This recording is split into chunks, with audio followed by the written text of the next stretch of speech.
From Olympian Field on the campus of Leuzinger High School, it's Friday Night Football on City TV. Good evening, everybody. It's the Mayor's Cup with Leuzinger Olympians hosting the Hawthorne Cougars. Along with Sebastian Spencer and Egidio DeLeo, I'm Lou Stowers, going to bring you all the action of tonight's terrific football game between the 4-0 Cougars and the 1-3 Olympians. But first, I want to talk about Rufus Washington. He's not with us this year. After 30 years, he decided to close the book on his Lawndale adventure and open a new book in Atlanta. Rufus Washington has been entertaining us for years with his unique play-by-play and color commentary, calling football and basketball games for Leuzinger, Lawndale, and Hawthorne High Schools. What a way to celebrate homecoming 1996 here at Leuzinger High School. Drops back to pass. Barton looking. Barton still looking. Now he's got a person in the end zone.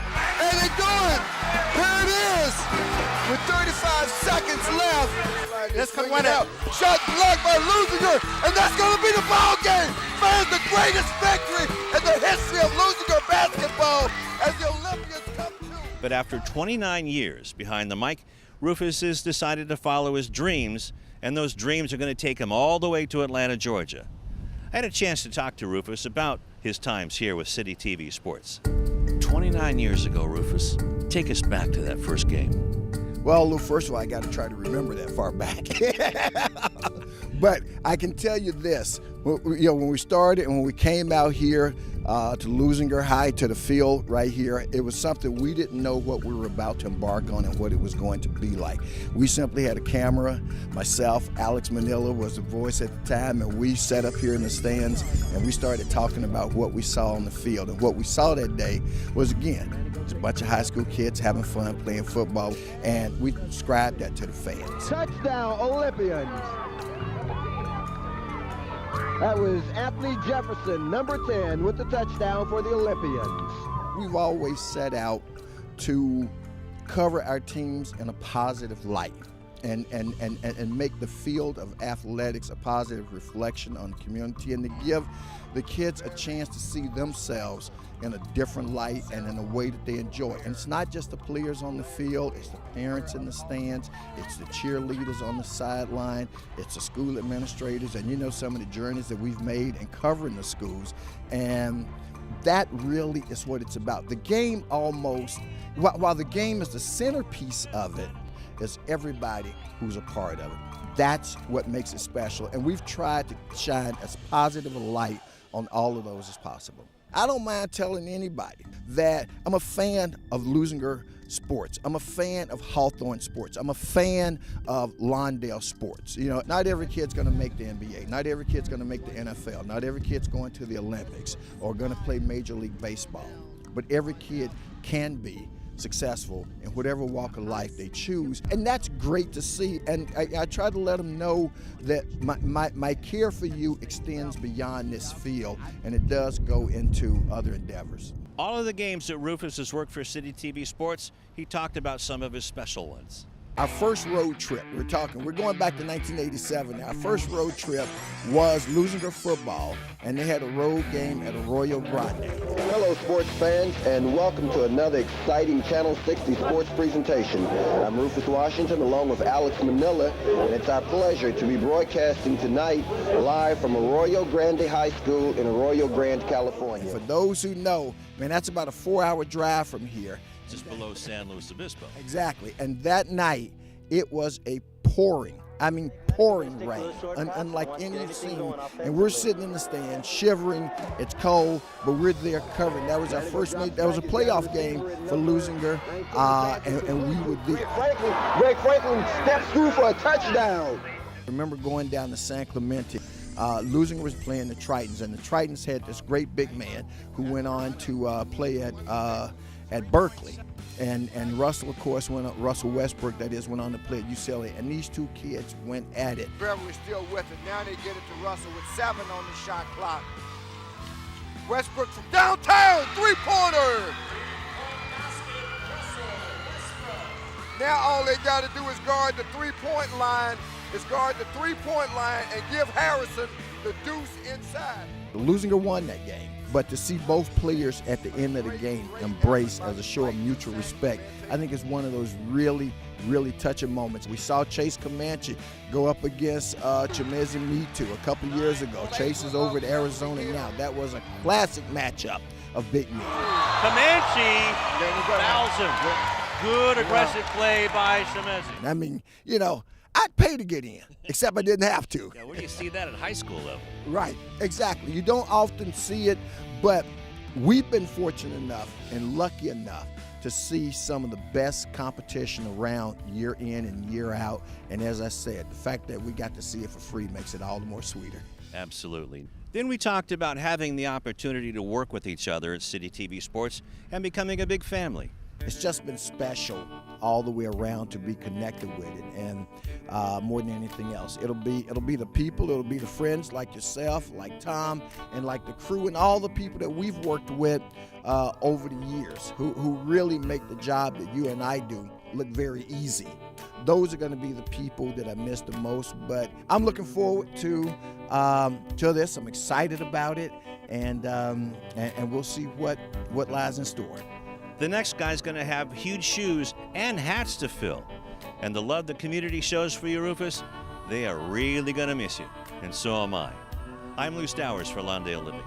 And for the fans out there, one last tip of the hat. This is for you guys. Thank you all for the memories. I love you all. Thank you.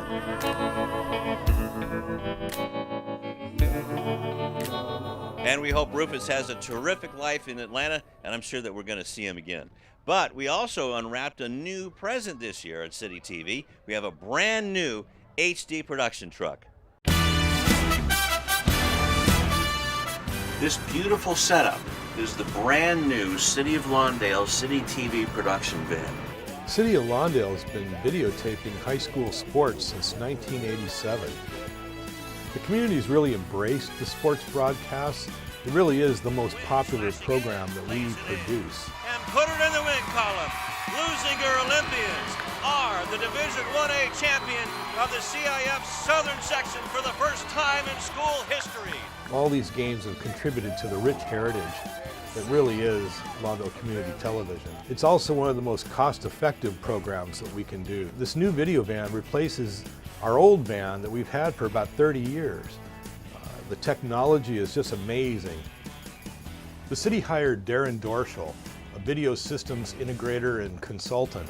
Darren analyzed the needs of the city and put together an amazing design.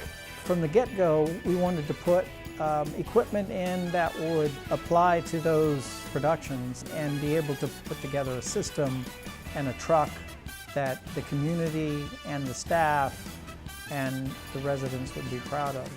With the purchase of this new van, the City Council is really saying that they believe in what we've been doing for the past 30 years.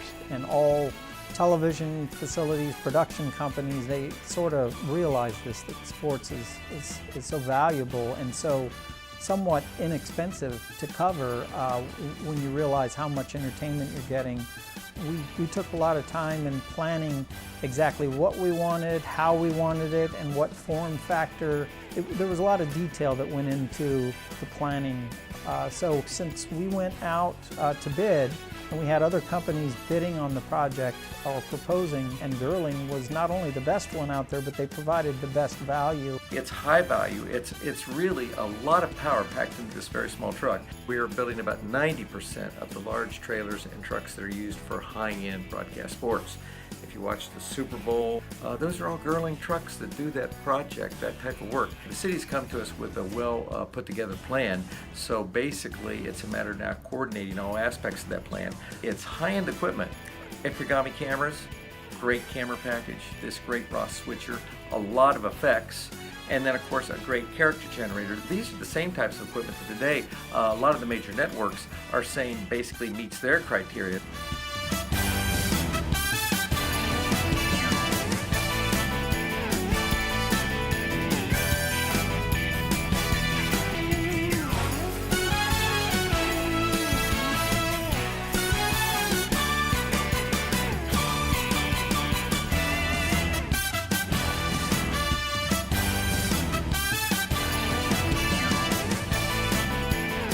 We're really looking forward to an amazing season this year, utilizing this new video truck and all of the power in it. And we're looking forward to another decade of amazing Lawndale City TV sports.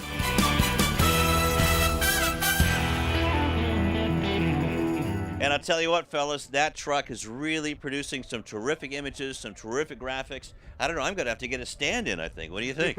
I don't know. It looks beautiful so far. We'll see by the end of the game how this production looks. I'm sure it'll look great. Oh, it's going to look great with Tom Strickfaden looking for his 5th Star Award, and that's going to be, that's in the bag, right? I don't want to jinx that. But Sebastian, what about the Mayor's Cup? Well, first, this is the home team for Leuzinger, so I'm going to talk to Egidio about the visitors. We're going to talk about the Hawthorne Cougars. They're 4-0, and a brand new coach turned this whole team around. Yeah, Coach Henderson came in with a brand new mentality, and he said his team plays with a mentality of we have nothing to lose. And sometimes, Lou, that's the most dangerous team to play. And also they have the stud junior running back, Joseph Taylor III, who coach expects to run for 2,000 yards by the end of this season. Look for number 15. Hopefully he'll run wild on the Olympians tonight and try to get back the Mayor's Cup trophy to Hawthorne. That's right, the Mayor's Cup is at Lou House. And Joshua Robledo, the quarterback for the Hawthorne Cougars, he had over 200 yards in rushing last week. But the Cougars have been playing, admittedly, some weaker teams. Leuzinger, on the other hand, Sebastian, has been playing some tough teams and some tough losses. Yeah, very tough teams, tough losses, like you said. But you know what? This team is battle tested. A lot of these guys played last year. A lot of them are newcomers and just starting to play football as well. So it's a mix of guys trying to learn how to work together. But I will tell you this team, Leuzinger, has controlled the Mayor's Cup for the last 10 years. They're 8-2 in the last 10 years, and we'll see can they relinquish that, keep it tonight. But Hawthorne is looking really good, and they're trying to take it, so we'll see what happens. And they're going to be retiring the old Mayor's Cup, and a new Mayor's Cup is going to be revealed at halftime at a special ceremony. Michael Culpepper III looks very confident today, so we are going to see a terrific ball game tonight. Stay tuned. We're coming up next with a kickoff. Mayor's Cup is on the line on City TV.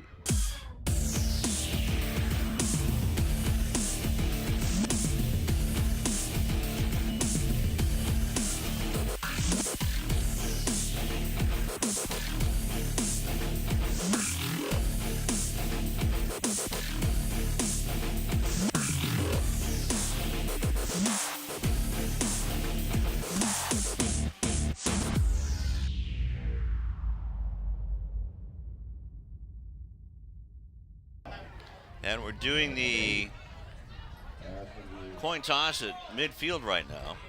And Leuzinger wins the toss. They deferred, and they'll kick to Hawthorne. So they'll get the ball leading off the third quarter.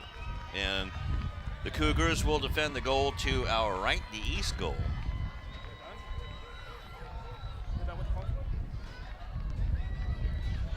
So we're just about ready to get this underway. And the bands are all here. The spirit squads are all here. Egidio DeLeo's here, and it's going to be a good game, I feel. Yeah, it should be a great matchup here tonight. You know, despite of the records between these two teams, Lou, you know they're both showing up to play. This game means so much to both teams, both coaches, both cities, both schools, both communities. So definitely everyone's going to show up to play and give it 110% in this one. Well, absolutely. Sebastian Spencer is downstairs. He will be giving us reports. And let's go to the Cougars' schedule. They defeated La Cañada 50-12 in the opening week. Then at Rivera, beat them up 46-6. South 33-14 beat them. And then Bernstein 49-12.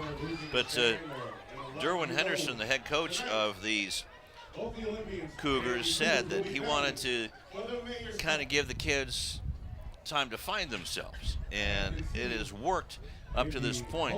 It seems that this would be the toughest opponent that the Cougars have had. Yeah, Coach Henderson said that Leuzinger's bigger, faster, stronger, but he said our guys are coming in here with nothing to lose, and I think we have a really good shot of leaving here victorious. So that's, like I mentioned in the pregame, Lou, sometimes that's the most dangerous team to play against. Yeah, over to our right from the Lou House gym, here come the Olympians busting through.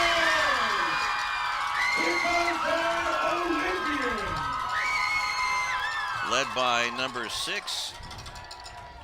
And that's a guy we didn't get. Of course.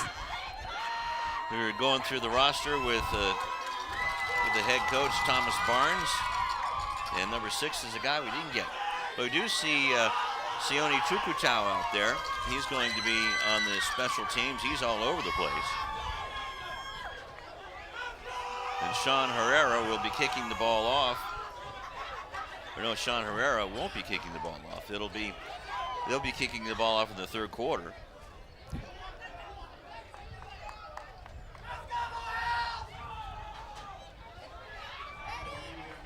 It'll be Everardo Guzman kicking the ball off. And these numbers that Hawthorne's wearing is going to be a challenge tonight. A broadcaster's worst nightmare, white with some type of yellow gold on the jersey. It's like Tennessee, white on the orange. Yeah. To the far side, it's Joseph Taylor III. And then on the near side, it'll be a number 22 that we don't have. Okay, that's usual. Of course. Usually not this early in the ball game, but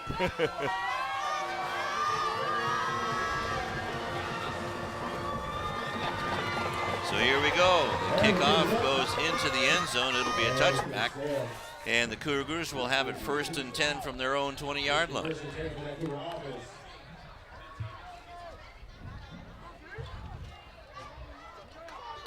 And these Olympians look like they have their head up today in warm-ups. They look very, very confident. Lost to Lakewood 20-2. El Segundo, they lost 35-18. And Notre Dame, they lost 49-0. And in last week's neighborhood battle, they lost 63-6. So it'll be Joshua Robledo, a 6'2" senior, who ran for 209 yards last year. And we have some sort of delay on the field. I don't see any sticks out there on the sidelines. Maybe, well, we do see the sticks, but they're still arranging things. So let's introduce you to the officials tonight. The referee is Greg Larson. The umpire is Tim Riglin. The line judge is Colin Gardner. The head linesman is Derek Johnson. And the back judge is Paul Cummings. So it looks like Robledo is going to be out of the shotgun. As Coach Henderson said, they just run a pure spread offense. And Taylor is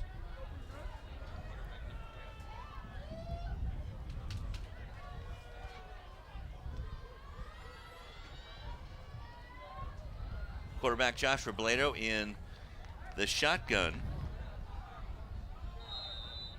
And now we're set to go. Split to the near side is Devontae Wartell for the Cougars. Showing blitz is Leuzinger. Keeping the ball is Robledo, and he spun around and a loss of about 4 yards. Sione Chukutau got right in there, and number 8 making an impact early. The Cougars have to be aware of the big guy down there on the defensive line. So it'll be 2nd down and 14.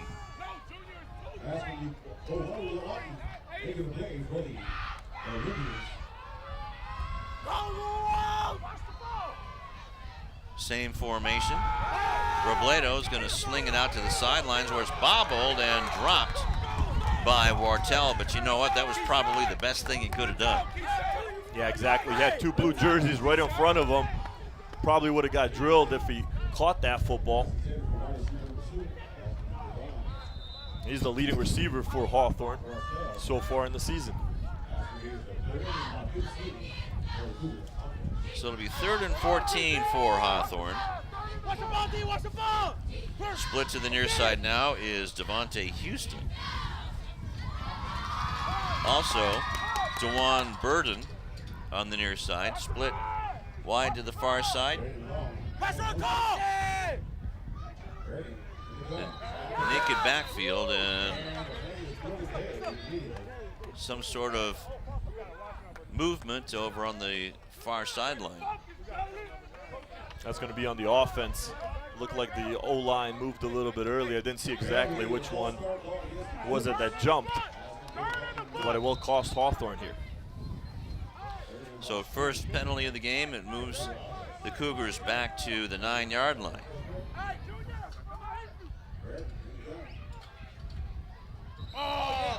And again, movement.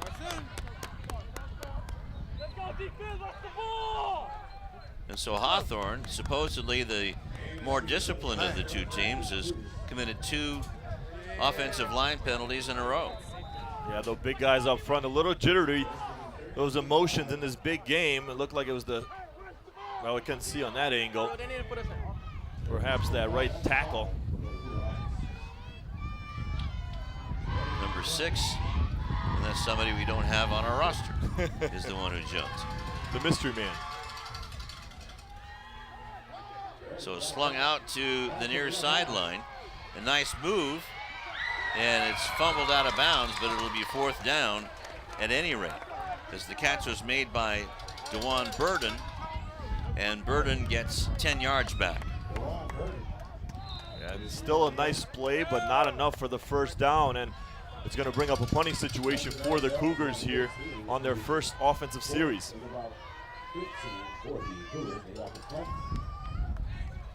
Actually, it looks like, are they going for it? Perhaps to try to draw the defense offside. And then they did. They did, yeah.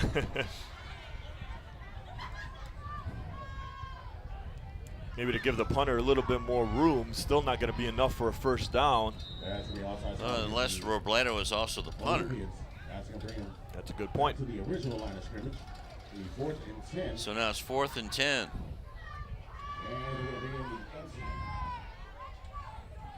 And so now they're going to bring the punting unit on. So Coach Henderson's ploy worked and got 5 more yards out of it. So 4th and 10, Jeremiah Alima is back in punt formation.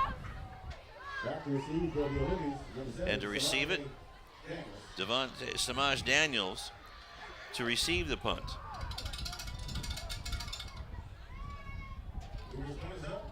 A punt that goes straight off the ankle and bounces at the 37-yard line.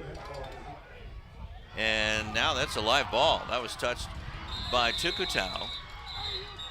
Let's see who comes up with it. Looked like a rugby play. It did there. The Hawthorne Cougar players are signaling they have it, and I believe they do. Yes, Cougars football. Yep. So if we can see the replay. Off the side of the foot or even off the shin.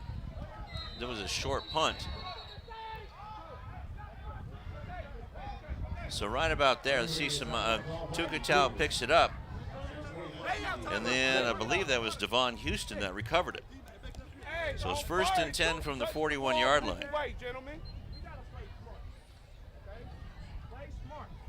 Mistake-free football, okay?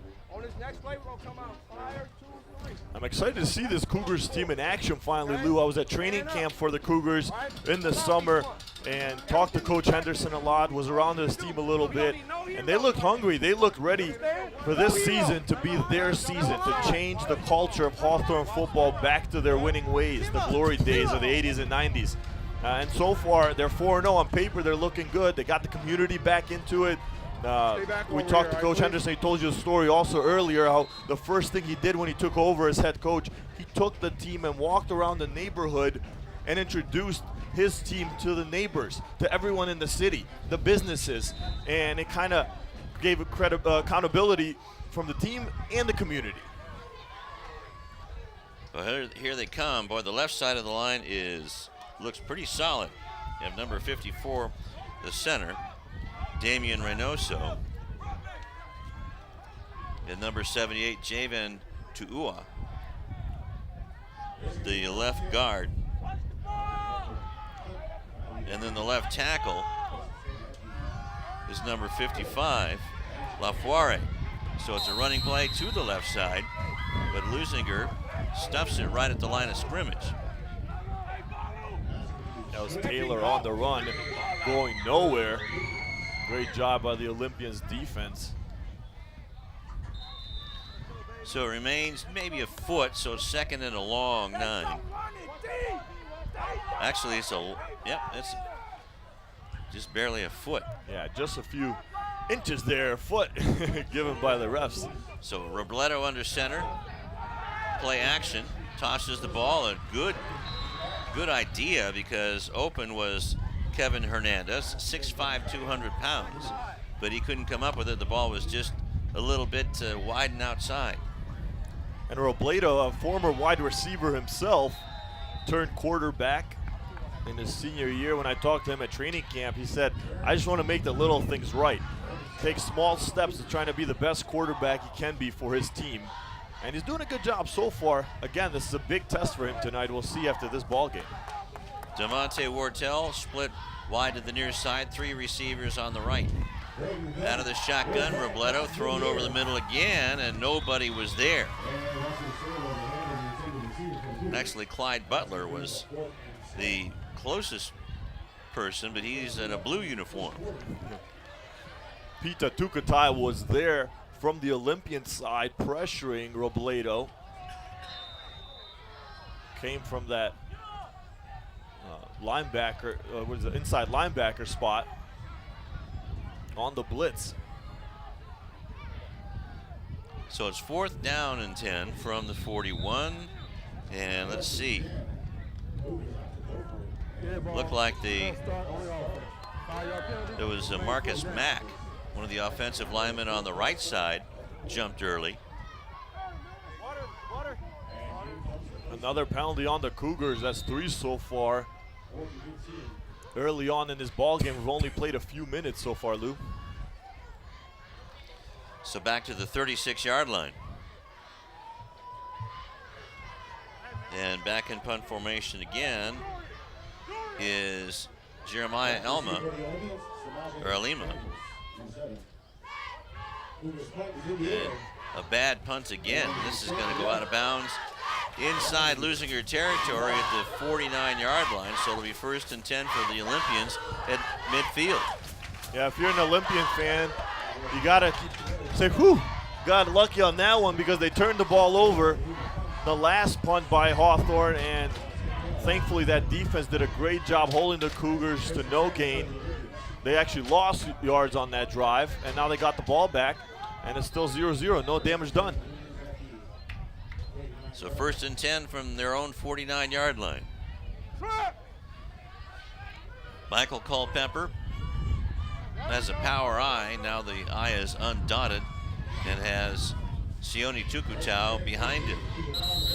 And right in front of the headlines. Clear skies here tonight. Sorry, Lou. Artemio Torres Jr. who jumped offside. I was like, clear skies here tonight, but it's raining flags so far early in the forecast. Yeah, you're right.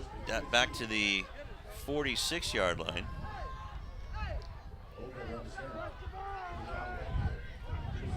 Three receivers to the right. Tukutau gets caught up at the 45-yard line and is pushed back.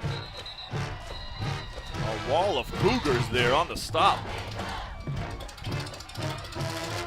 Excuse me, the line of scrimmage was the 44-yard line, so now it's 2nd and 14 after a 1-yard gain on the first play for the Olympians.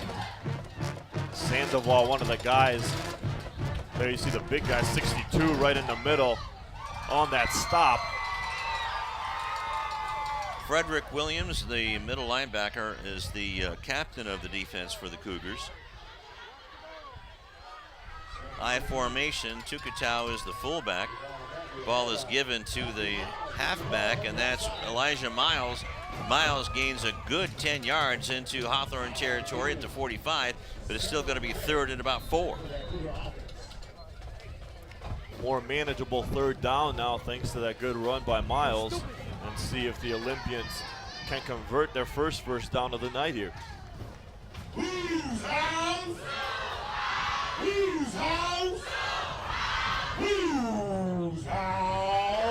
good crowd here tonight, Lou, for a big game between these two schools. Everyone waits for this when the schedules come out.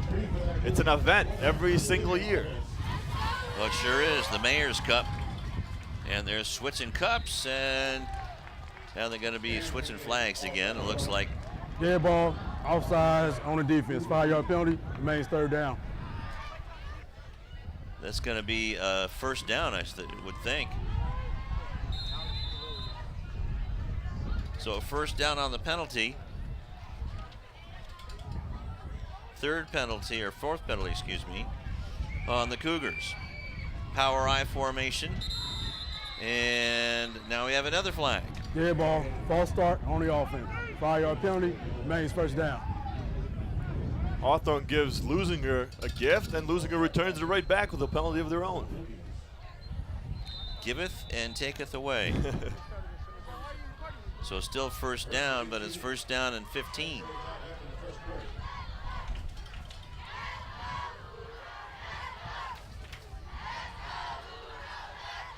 Leading them out is Sean Cummings, the center, and now a timeout on the field called by Hawthorne with 7:32 left to go in the first quarter. No score here at the Mayor's Cup.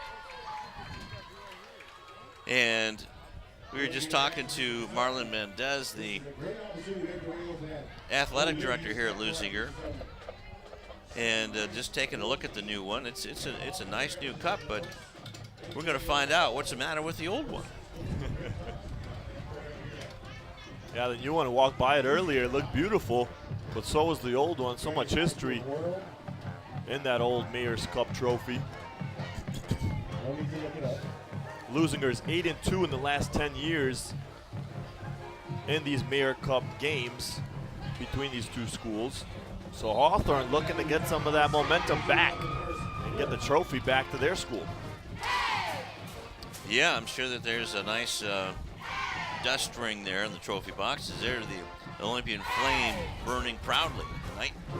A beautiful fall night. Sunset to the west. Power I right in the middle. Handoff goes to Miles. Miles churns his way downfield down to the 36-yard line, where it's going to be second down and about 7. Looks like the Olympians going hurry-up offense here. Culpepper has a man open, but thrown a little bit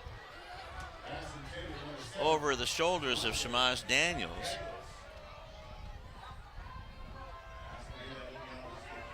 Try to catch him, throwing out to the big guy, but Daniels just could not connect. There you see Culpepper.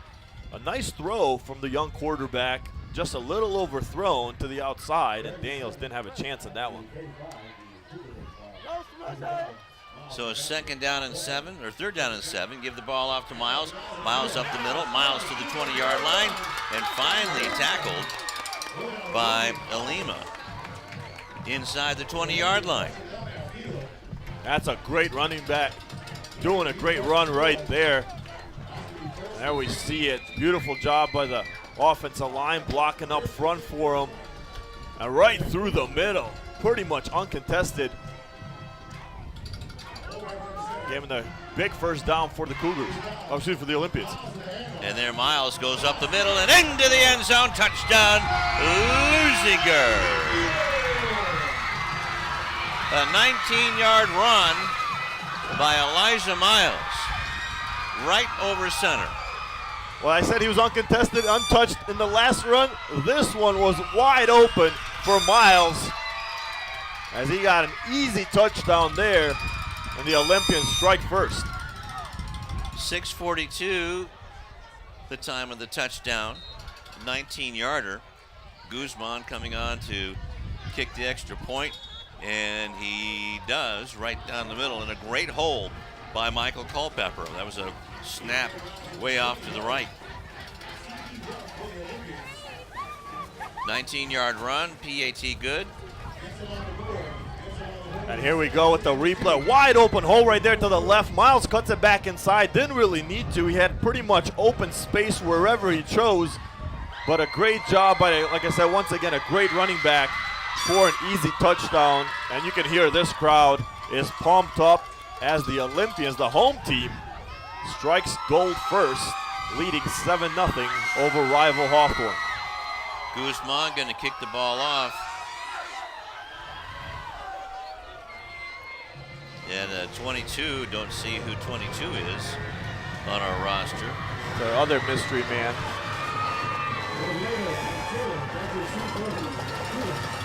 And the ball goes his way, but it's in the end zone, a touchback. It'll be 1st and 10 at the 20. So Myers with a 19-yard run. That's 6:42, excuse me, in the first quarter. And that was a long drive. There was an 80-yard drive.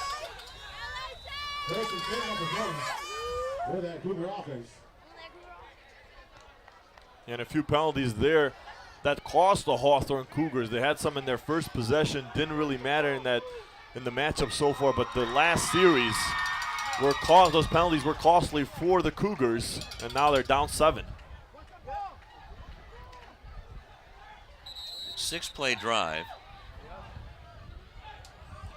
80 80 yards. Again, Luke. So what is that, 5 on Hawthorne now? On the Cougars.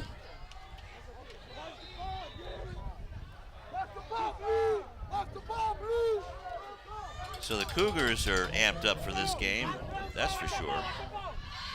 Lafari there, number 55, that jumped. And he's hard to miss. 6'3", 225. Left guard. And the screen pass, that works. And here comes Hawthorne's Devontae Wartell on the wide receiver screen. Still running, cuts back in. Going towards the end zone. Touchdown, Hawthorne. Just like that, the Cougars are 1 point away from tying the ball game. And that one caught everybody off guard, even the defense. Sure did. So that would be an 85-yard TD on the wide receiver screen from Robledo to Wartell. Great way to answer back by the Hawthorne Cougars. We'll see if they can tie it up here with a PAT attempt. Well, let's see if they're going to do that or they're going to go for 2. Yeah, an unusual setup here. We used to call this the Golden Gate when I played. Beautiful sunset there. Oh, yeah. That's Instagram worthy, Lou. Yeah. And the pitch back goes to Devon Houston and into the end zone for the 2-point conversion. So with 6:17 left to go in the first quarter, it's 8-7 in favor of the Cougars in the Mayor's Cup. Well, it worked there. Good for 2. Here's the replay. This is the wide receiver screen. And again, right up the middle. It caught the defense off guard. Great blocking. But untouched all the way for a nice run to the end zone. And then also, here go, see it one more time. Quick pass by Roble. And oh, nothing but room right there as he could see the end zone. And he ran to it, Lou. He ran to it like no other. Sure did. He made a great cutback to get back in the middle. Also had the 2-point conversion. And now they lead by 1 instead of tying it up. And the momentum now on the Cougar side. One play, 85 yards. And that took 25 seconds. That was a 85-yard dash in 25 seconds.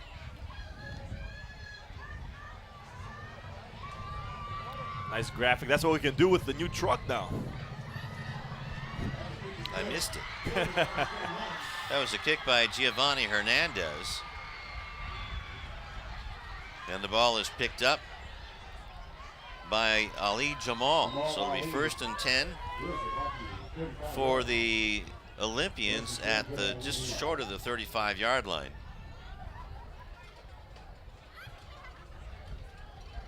So far, a great matchup between these two schools. Sparks flying back and forth early on with a lot at stake. Wow, how is that? Lightning struck quick, huh? Just when you thought that Leuzinger might be on their way. Well, it's still very early, but the Cougars, smaller of the bunch, they are game and confident. Yeah, just like when we thought Olympians had a little bit of momentum on their side, Hawthorne says, hold on, we're taking it back, and they did. Wow.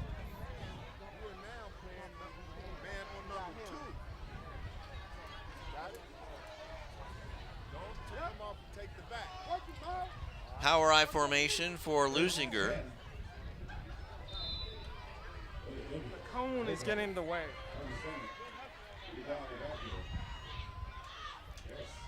And the handoff goes to Tukutau. Tukutau is the tailback now, and look out. They got the bull loose. That's a big boy coming at you. If he's running at you, get out of the way. No kidding, man. He just laid a few licks on some guys, and at the 34-yard line. But great job by the offensive line once again. The right side blocked to the right, the left side to the left. Huge hole right up the middle, and Tukutai did the rest. It's a hard guy to bring down. There he goes again, gets loose again in the secondary, and leaving Cougars in his trail. Another long run. From the 49-yard line to the 39-yard line. Like I said, that's a scary guy coming at you. And here you see it again. Once again, same play right to the middle. Nothing fancy. This is old school football. And it's working for the Olympians. And the fullback is Vance Yates, and the handoff is to number 7, that's Samaj Daniels, and Daniels gets deep into Cougar territory. Down, is that inside the 10-yard line or inside the 15? Looks like it's going to be right at about the 15 where he stepped out. Yeah, right at the 15, they're placing the ball. But what a great job by Daniels. Cuts it to the left. And a huge run. Overall, 3 great running plays by the Olympians. But again, let's credit that great offensive line. There you see him again doing work up front. There was Samaj Daniels again. So it's 1st and goal after the 11-yard gain. So all of the plays have been on the ground. Samaj Daniels again cuts back and into the end zone. Touchdown, Leuzinger. Samaj Daniels with the last 3 carries from the 4-yard line. 40 yards and 3 carries for Daniels. Also carrying the water was Tukutau, Sione Tukutau, with 25 yards of his own. Tukutau had those first 2 runs, and then Daniels added a little flash in the end zone, but a botched extra point attempt. Oh, look out. Culpepper is hurt now. Let's hope that Guzman, the kicker, didn't kick him. Nope.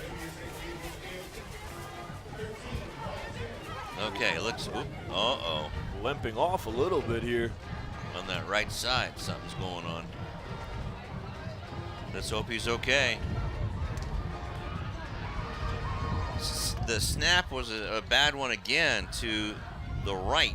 Guzman had to reach back for it, or no, sorry, Phillips had to reach back. Culpepper had to reach back for it.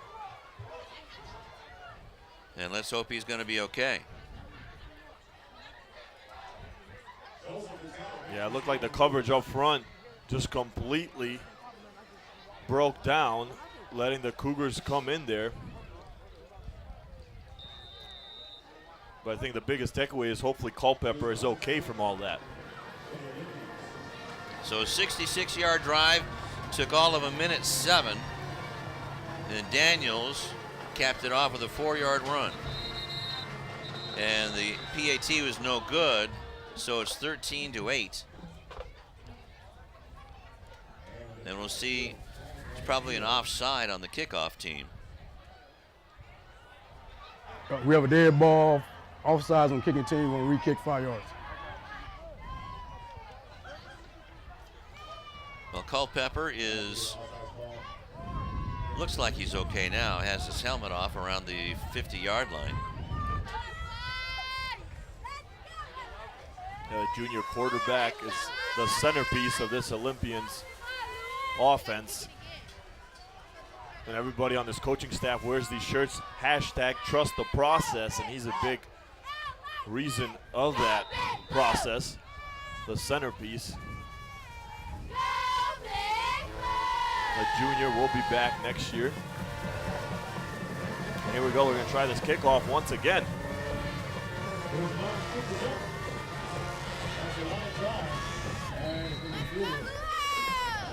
And the ball is just fallen on just beyond the 20-yard line at about the 21, where it'll be 1st and 10 with 5:06 left to go. And we're still in the first quarter. This has already been a wild one. It has. It's been back and forth like a heavyweight boxing match. Both guys swinging left and right and connecting. And still 5 minutes, a little over 5 minutes left to play here in the first. It's been a wild one, Lou. Sure has. After the kickoff will be 1st and 10 for the Cougars. So 5 plays, 66 yards. Took a minute 7 for the Olympians to score a touchdown. Robledo has a tailback behind him, 4 receivers, 2 on either side. The pitch, and it's a fumble. Picked up, though, by Joseph Taylor. And boy, are they lucky. Or is that Devontae Ward? No, it's Joseph Taylor. Taylor got a lucky bounce on that one because he fumbled it, and it looked like, here we go, we're going to take another look at it. It looked like it just bounced right back into his hands for the recovery, and I'm sure Hawthorne's happy. There it goes. But good awareness by Taylor, too, keeping his eye on the ball and following the ball and not giving up on the play. Yeah, that ball bounced right back up in his lap. So it's a loss of 3 yards. And Taylor trying to hit the corner until a blue jersey hit him. And that's Butler who made the tackle.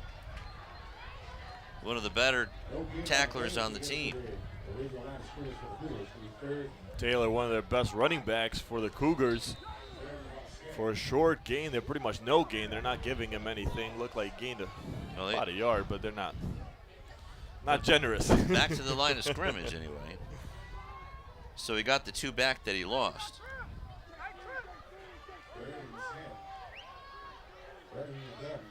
Three receivers to the near side. And a reverse. Getting some positive yardage over on the far end. That was Dewan Burden with a gain of about 4 yards. It's going to bring up 4th down, though, for the Cougars. And it looks like they're once again lined up to go for it. It's 4th and a long 6. Trying to get the Olympians to come offside. It worked earlier.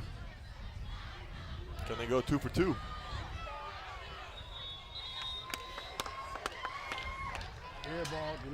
That's going to cost a delay game on the Cougars.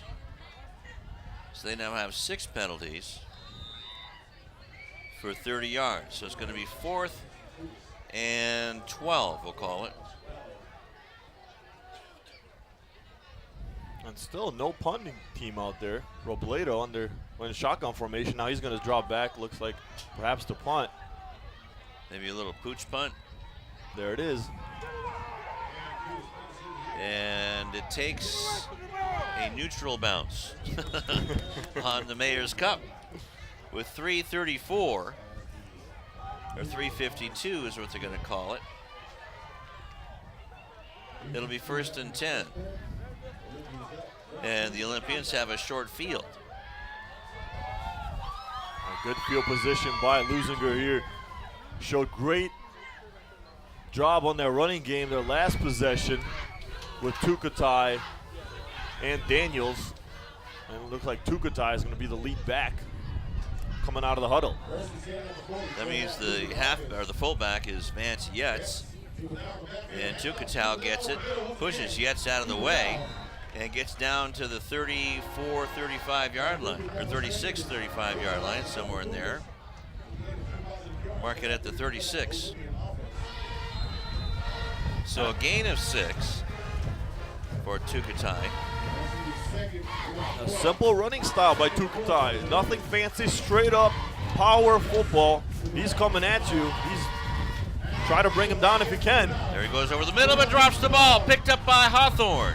And the fumble is recovered at about the 27 yard line.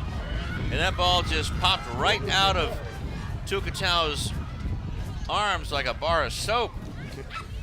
Picked up by Devon Houston. So it's going to be 1st and 10 for the Cougars at their own 27. Yeah, just as we're praising Tukatai's running game, looked like, who was that got a hand in there to pop the football out from Hawthorne? Abioro, the junior linebacker, had a hand in that one, literally. So Tukatai is now the middle linebacker. And Robledo keeps the ball, goes up the middle, stops and falls forward to about the 36 yard line. Joshua Robledo, the senior who rushed for 209 yards in last week's game. They said a wide receiver turned quarterback because they needed a quarterback. Coach told me their quarterback transferred. The backup quarterback didn't want to play football anymore, and they went to Robledo and said, hey, you're our guy now. Hands the ball off to Taylor, gets the first down and then some. He puts it into 5th gear, has to stop, comes back towards the middle, cut back again, and then he's run over at about the 35 yard line of Leuzinger, down to about the 32. So Taylor rips off his first big run of the night. That type of run is why Coach Henderson thinks Taylor is a D1 prospect.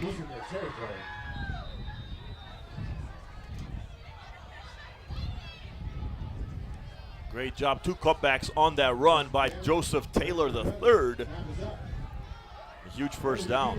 And Robledo keeps the ball, and he is thrown out of bounds over on the far sideline. That's a lot of tossing and turning for 1 yard. So 32 yards for Taylor on that last play. And a first down. This is the best field position. Yeah, some of the best field position that Hawthorne has had. Yeah, they had that quick run. But you're right, perhaps their best field position in an offensive drive. Ball is handed off to Taylor. Taylor goes over the right side and is hit by Jalen Malone. Taylor has such great vision. Not a big guy. He's not going to hurt you with his power or size, but he's got great feet. He's got good vision, and he can make those cutbacks and make defenders miss in an instant. As another flag comes in. That was sideline warning on home team. Sideline warning. That's the first one. So it's just a sideline warning. We used to get those all the time. Sometimes in these kind of games, the rivalry games. Oh yeah, they're fired. Leuzinger's fired up. They have a 5-point lead. They want the defense to stop them. 3 receive up. Somebody did move on the line that looked like the right guard for Hawthorne. Javen Tu'ua.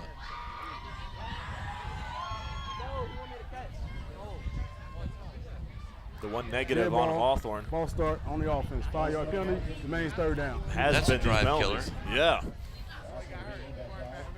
So far, they're not trailing by that much, but if this continues, Lou, we still have 1:03 in the first quarter. If this continues, a lot of football left to be played. It could be crucial for the Cougars and perhaps cost them this game. We'll wait and see. Clock running, under a minute left to go in the first. 3rd down and 8. Robledo, play action fake, has a man open, but overthrew him. Pass was intended for our old mystery buddy, number 22. Question mark, we'll call him. Well, we'll have to get someone to help us out here. Maybe we can do that at halftime. Got a couple of numbers we need to check out.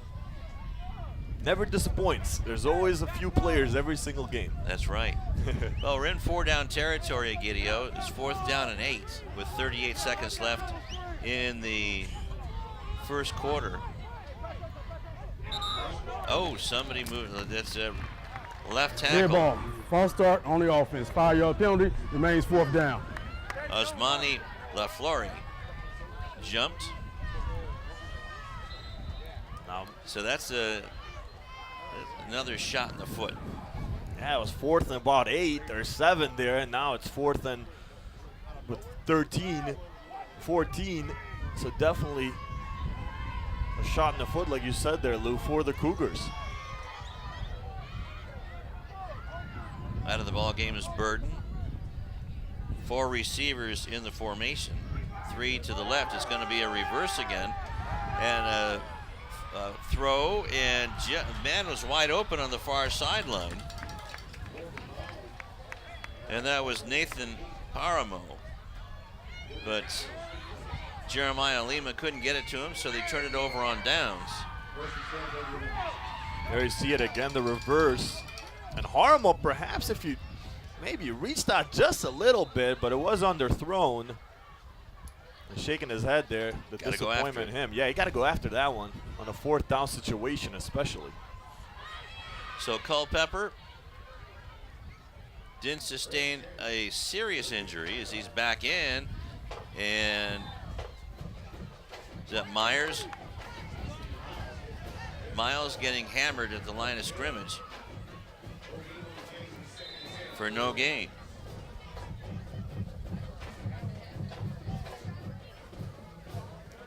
Perhaps see if we can get one more play out of the Olympians before this quarter's over. 9 seconds and counting.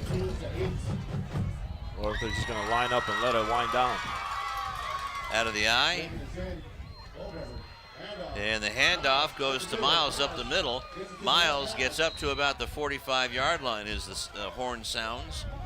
And we'll see if that's it looks like it's going to be just a few inches short.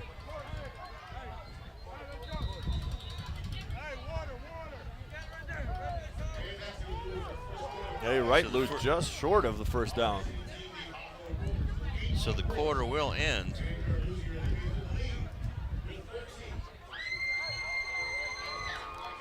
First, we need to see if there's going to be a 3rd down or a 1st down.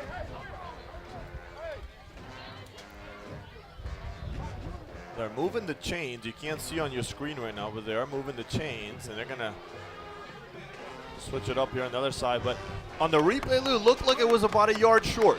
Yeah, well, less than a yard, but now they're lining it right on the 45-yard line.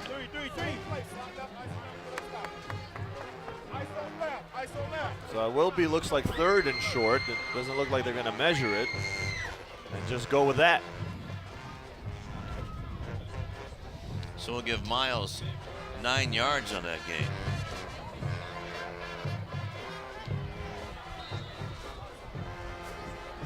No Tukutai at running back. They're going with Miles. And Yates is the fullback, and let's see who. Dead ball. Offsides on the defense. 5-yard penalty. That'd be a 1st down. Well, at least the Cougars are consistent. Don't want it to be, but that's 9 penalties already. 45 yards. So that'll be a 1st down at the 50-yard line.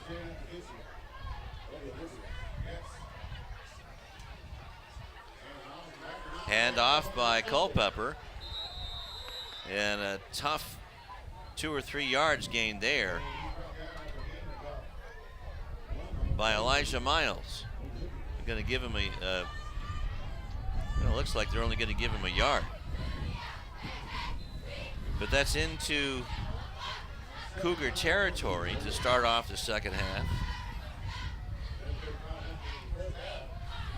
And so far now, Lou, these penalties are costing Hawthorne, giving them first downs, giving up scoring drives. Have to narrow down on those. Hand off straight up the middle, goes to Miles again. Miles gets a good block from Samaj Daniels. Miles to the 10, 5, touchdown, Leuzinger.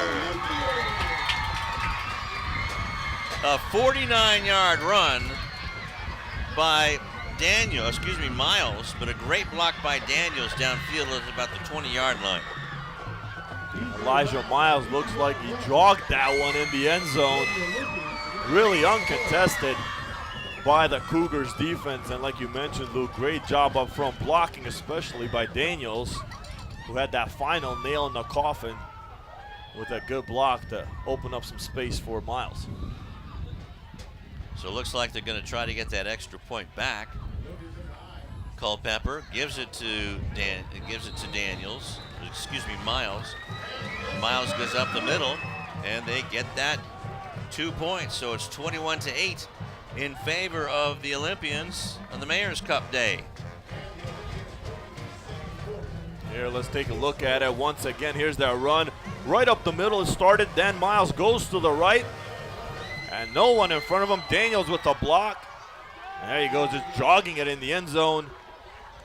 It started off as a basic run right up the middle, but when you have a running back like Miles, he can make things like that happen and get you another touchdown to add on to your lead. So the 2-point conversion was good to make it 21-8 now in favor of the Olympians. 4-play drive.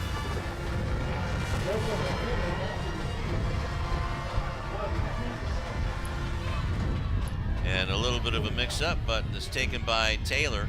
Taylor gets through and gets good yardage up to about the 35-yard line. So a nice return by Joseph Taylor. Very good return there by Joseph Taylor, getting perhaps some of that momentum back and giving his offense a great chance starting off at the 35-yard line. He's only 5'7", listed as 155. But man, he's a fun, great running back to watch. And every team in the Ocean League is taking notice of number 15.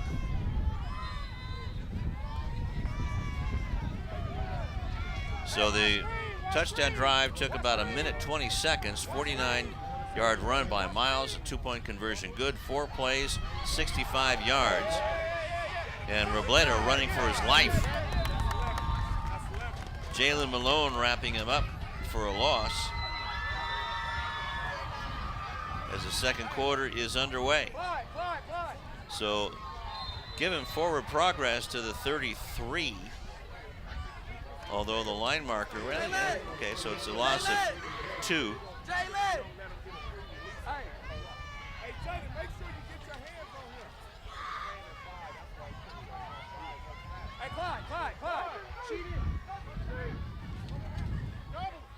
So 2 receivers on either side of Robledo as they check their play charts on their arms.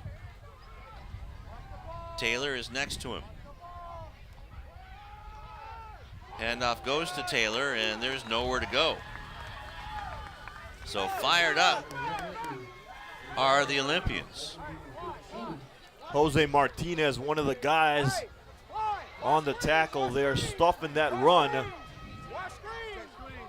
Great job by the Leuzinger defense reading that well. Also mystery man number 6 for the Olympians.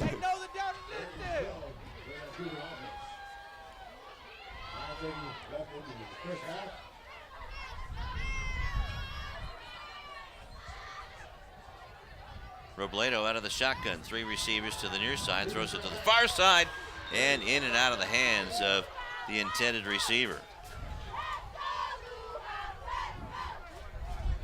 And that was Devontae Wartell, 6'1", 160.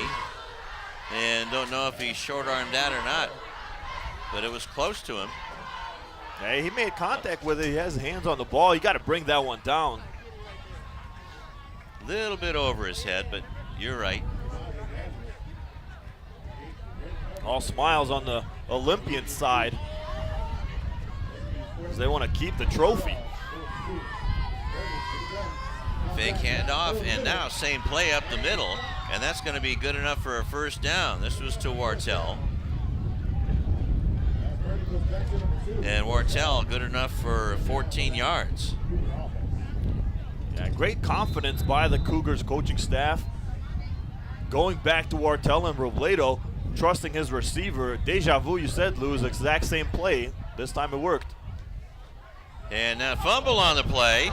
It's picked up by Hawthorne, but a big loss on the play of about 7 yards.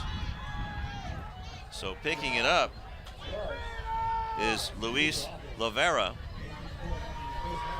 And he saved the Cougars bacon on that one. Oops. Just flat out dropped it. Yeah.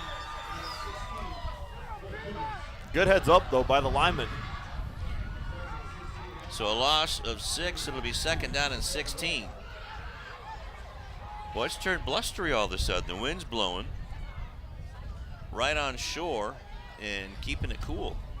Oh, yeah. Football weather. Yeah, the wind is at the Cougars' backs. So a long throw down the right sideline and almost tipped into the hands of old number 22. Could have been a huge play for the Cougars right there if 22 would have brought it down. Good defense, though. Good coverage by Leuzinger. A third and long situation now for the Cougars offense.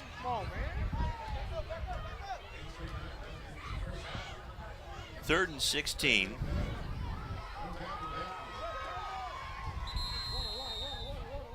And a timeout. Timeout by Leuzinger. So one timeout taken by each team.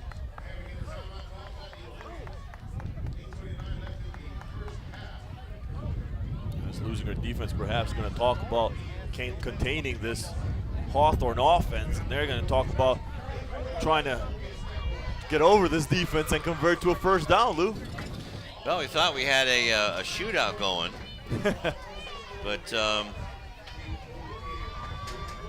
it was 13-8.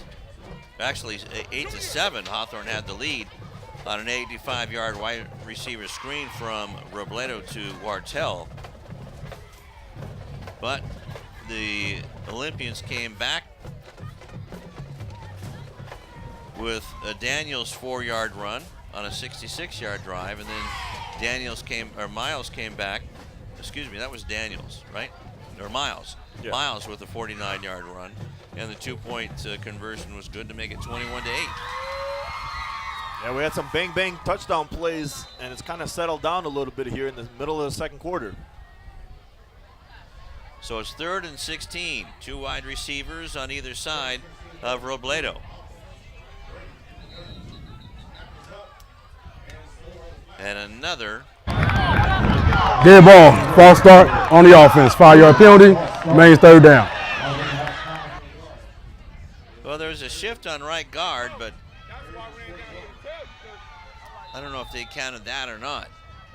I don't think so, or else the flag would have come a lot sooner. Yeah, this Cougars offensive line has been jumping all over the field. So it's third down and about 20, but it's picked off by Tukutau. Tukutau's going to walk into the end zone. Touchdown, Leuzinger on the interception. We're going to call that about a 40-yard return. Sione Tukutau, all smiles, and his team celebrates with him. Robledo threw it right in the hands of Tukutau, and then he did the rest. Great job, great momentum swing to keep that momentum on Leuzinger's side, and the crowd loves it here at Olympian Field. Quite a difference from last week, that's for sure. Maybe that game kicked Leuzinger into high gear to come up here and show something. So it looks like Culpepper and crew are going to go for the two-point conversion again. Back split behind him. And give it off to Miles, and he is picked up and dropped.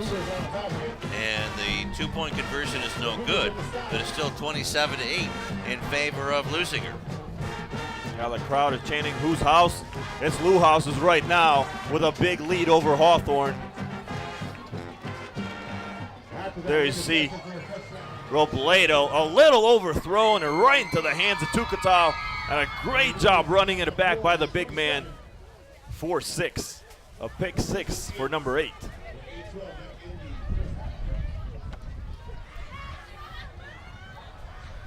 So the big 40-yard return, and now a big 19-point lead.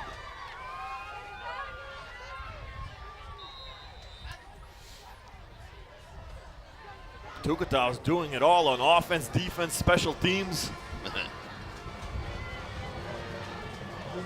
Perhaps a candidate for a player of the game later on. Yeah, that's right. Ball is picked up with one hand at the 8-yard line by our mystery man, number 22, and we have probably an illegal block. As a flag goes down at the 30-yard line after a nice return by the Cougars. Blocking back on receiving team. 10-yard penalty from the spot of foul, first down. So that's the first biggie penalty. But still, that's penalty number 11. You said they're consistent. They're getting penalties on offense, defense, and special teams, Lou. Yeah, didn't want to say that, though.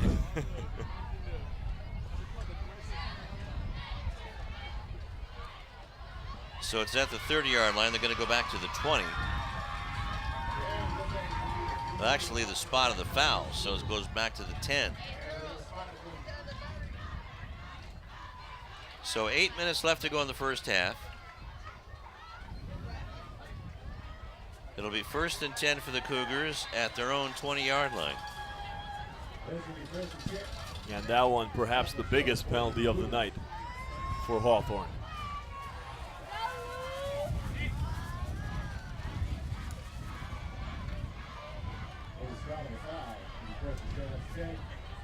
Fake handoff to Taylor, and the ball is underthrown again to the receiver on the far side. That's Wartell.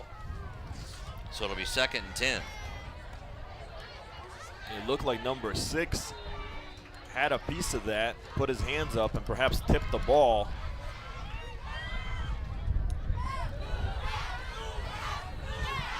So we're going to have to, definitely going to have to get the numbers of those two fellas. They've been doing a lot of plays. Yeah, there have been playmakers down there. Robledo. And I wonder if they're calling. Start on the offense, 5-yard penalty, remain 2nd down. If somebody on that shift is moving, or if somebody while the shift is being made, that's the second time a penalty's been called on a shift on that by same a guard. type play. Yeah, exactly. So a dozen penalties on Hawthorne.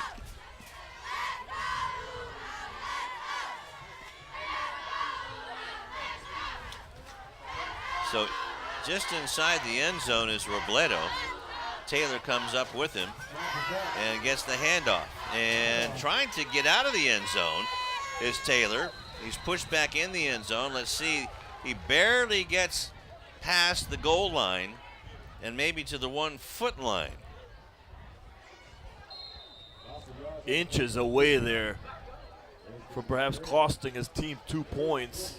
I was going to say, as soon as he got the handoff, looked like he took a step back in the end zone, and you got to be aware where you are on the field. Don't want to cost your team any points. Well, it's kind of tough when you got a bunch of blue shirts and white hats coming at you. And big guys in blue shirts and white hats. Absolutely.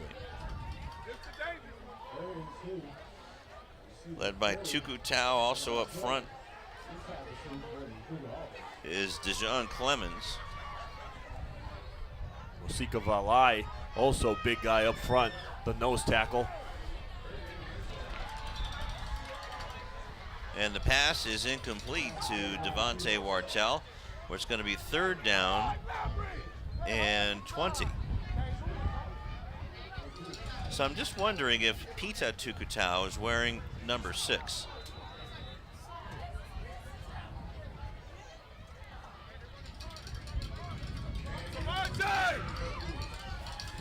I certainly don't see anybody else there that would match that.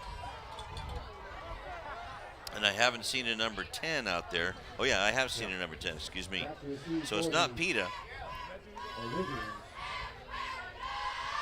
So it's 4th down, and they're going to have to punt. There's a big guy there on that right defensive end side. Spiral kick. Samaj Daniels is going to let it roll. He's get out of the way. And it gets down at the 36-yard line. So with 6:52 left in the first half, it is 27-8 in favor of Leuzinger. Mayor's Cup is on the line. Bragging rights on the line as well between these two schools. Like I said, Lou, this game means so much, not just to these teams, to the schools, to the communities, everyone involved with both Hawthorne and Leuzinger. And it's fun for us to watch up here. Absolutely.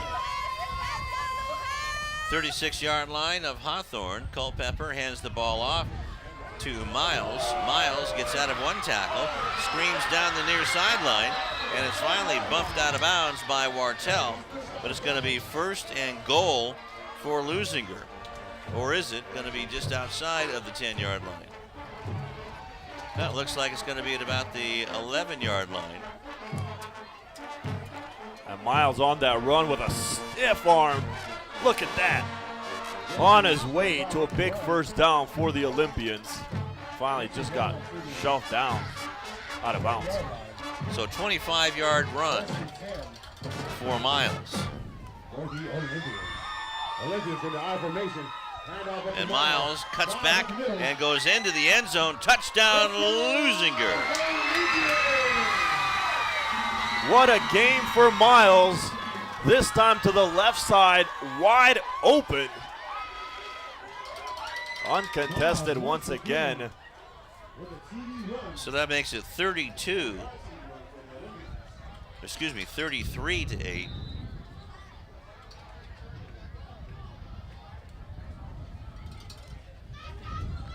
Take a look at it once again. Culpepper with the handoff to Miles. Takes it to the left side. Wide open. Great job by the offensive line blocking up front. Cameron Jackson tried to corral him, but Dead couldn't. ball. Offsides on defense. Half distance goal. Beat you down. Okay, so they're about a half yard closer to the goal line. They're going to try to go for 2 points again. They've been successful so far tonight. Now this is just like a live practice. Hand the ball off to Miles, and he burrows his way into the end zone. 2 points is good. It's 35-8 in favor of the Olympians with 6:25 left in the half. And when you have a running back like Miles back there, why not go for 2? And this offensive line, once again, great job blocking up front. Perhaps that whole offensive line could be our player of the game later on. Yeah, you're not kidding. So 6:25 is the time of the score. So that took about 20. That took all of 27 seconds.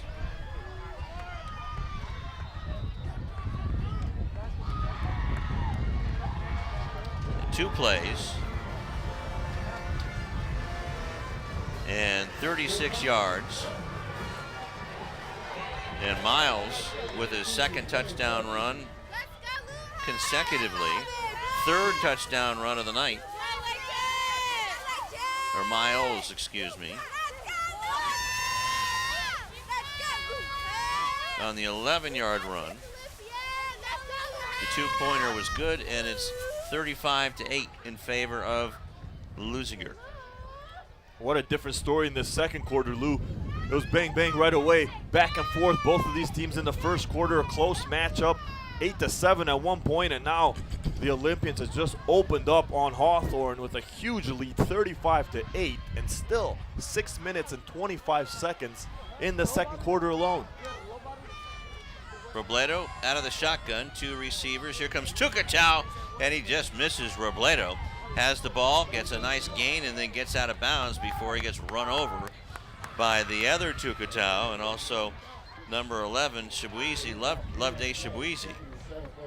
I would call his name today. That's right. So far, no punts by the Leuzinger Olympians. The only time they lost the ball was when the ball was fumbled in the first quarter. But no punts.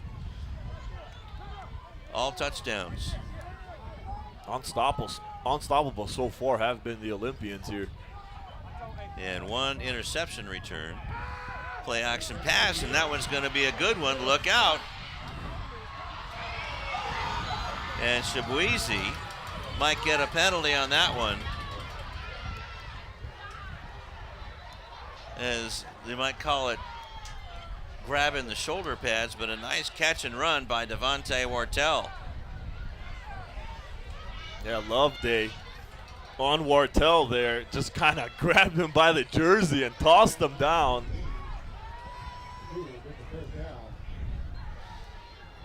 But a great throw, though, by Robel there. Perhaps his best throw of the ball game. And it goes a long distance for a first down. All right, thank you, Truck. Jalen Washington is number 22, Jalen Washington. Got one down. And Robledo.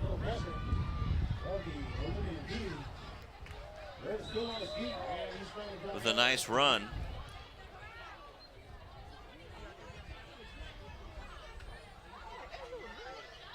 So a 47-yard pass and catch on the last play. 3 nice plays by Robledo. The run for 5, the big pass, and now another good run here for about 7. And the young quarterback's putting some stuff together, perhaps. Let's see if it leads to any points. Ooh, high snap. Robledo had to miss the handoff, and look out. He's corralled by DeJean Clemens and finally put down. Couldn't do anything there, Lou. High snap, like you said. Thankfully he caught it, didn't let it go behind him, but he had Leuzinger defenders right in his face as soon as he caught that. Nothing to do but go down. So 2-yard loss, and Sione Pulu made the tackle. There he is.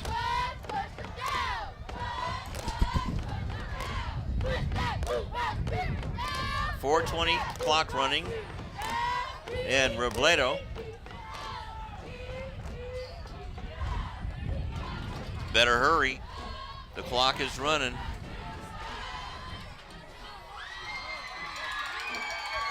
Gets the snap off, throws it down the middle again, and almost picked off.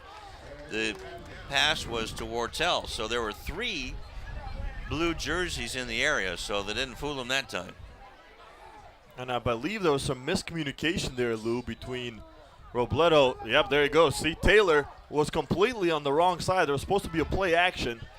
I don't know if Taylor went the wrong way or Robledo went the wrong way with the play action, but there was no running back there when Robledo turned to his left. Perhaps that tripped the young quarterback up a little. 3:59 left in the first half. Robledo trying to get the big first down for the Cougars. And now we have too much time. Good ball, delay game on offense. 5-yard penalty, remains 4th down. So that goes back to the 44.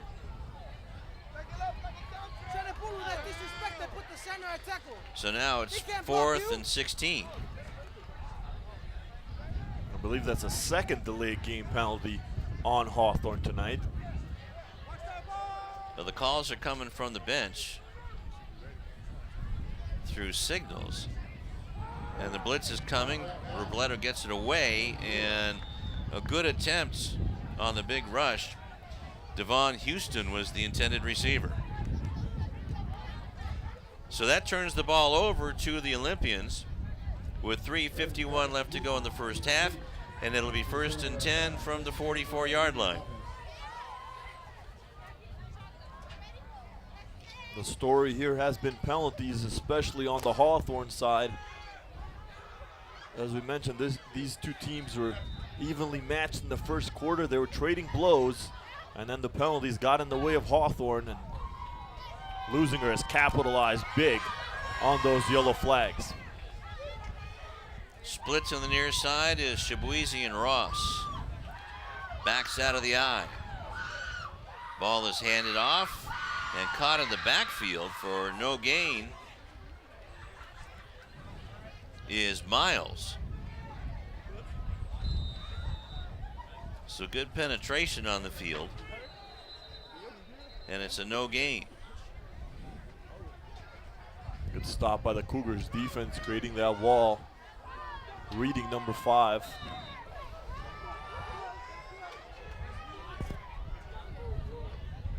And a big stop here by the Cougars defense. Perhaps could turn some momentum around back to their side. Shabuizi and Ross split to the nearest side, and a couple of Cougars come offside. Dead ball. Offsides on the defense. 5-yard penalty. Remains 2nd down.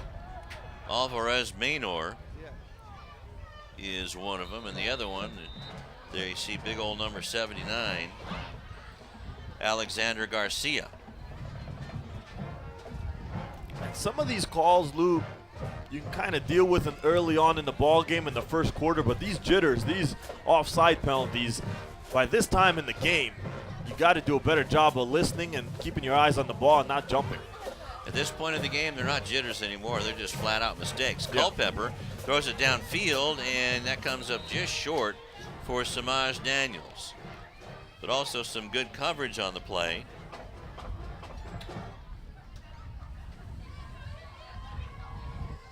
And I believe that was Maynor Alvarez. Actually, no, that was DeJuan Burden.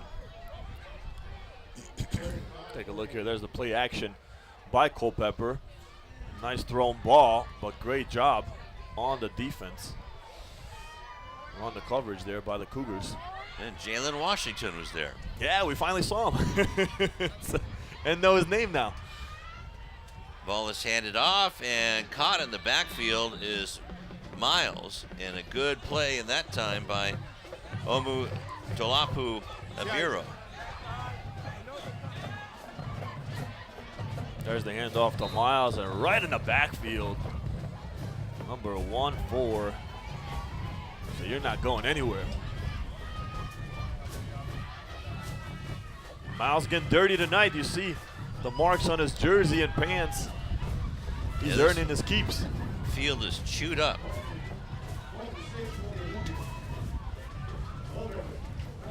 Culpepper hands it off to Samaj Daniels. Daniels gets close to the first down marker on 4th down.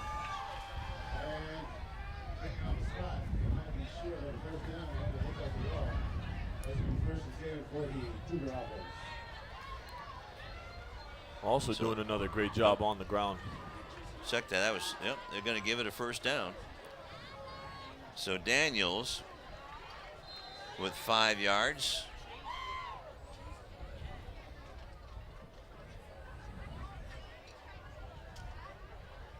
And the 1st down. Or did they turn it over? You know, they turned it over on downs. Look at those trophies. Beautiful. The new one to the right there, I believe. Yep. Gorgeous looking trophy.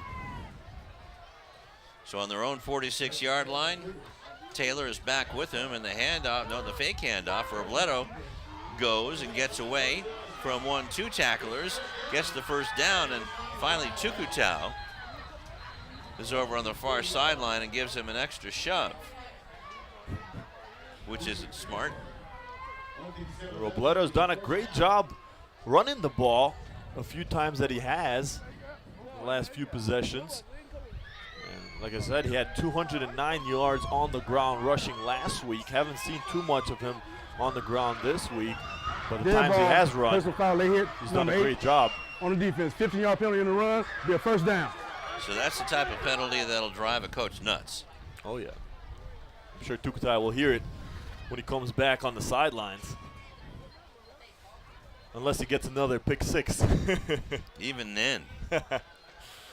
So from the 45, should be going down to the 30, well actually the 40, down to the 25.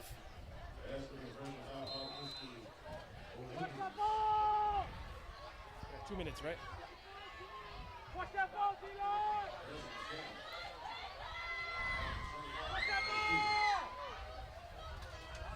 So it's first down, Robledo, play action. There's a play down the sideline on a timing pattern and caught. Touchdown, Hawthorne. That was Wartell. So Cougars still got some bite and scratch in them. At 1:49 left in the half, it is now 35-14. Robledo to Wartell connection. They've been going to it. Hasn't worked until then. And it worked big time for a touchdown. Great job by Robledo on that throw, putting it right in the receiver's hands. So it looks like they're going to go for the regular PAT. Is that Devon Houston attempting the kick? No. Snap back, ball down, kick is blocked. Look like Musika Vailea on the block. And I do believe that was that number 66 that kicked the ball, Giovanni Hernandez. Yeah, the big guy trying his things on the PAT. And let's take a look at that touchdown pass one more time. Robledo to Wardell, beautiful. Beautifully thrown, placed on the play action. And Daniels was on the coverage for Leuzinger, just got beat. And like you said, Lou, still some bite on the Cougars. Still a lot of football left to be played. 35-14 your score in the second quarter. So that's the second time that Robledo and Wartell have hooked up for a touchdown on the second touchdown for the Cougars. 25 yards there. And that was a 54-yard drive.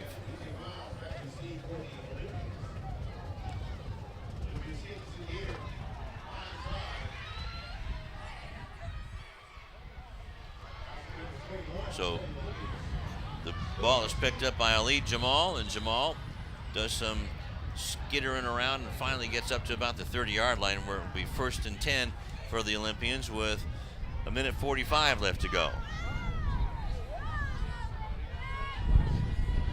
Jamal has had 2 kickoffs go to him. If you're a guy that usually doesn't receive kickoffs, you're happy coming back to the sidelines as long as you don't turn the ball over.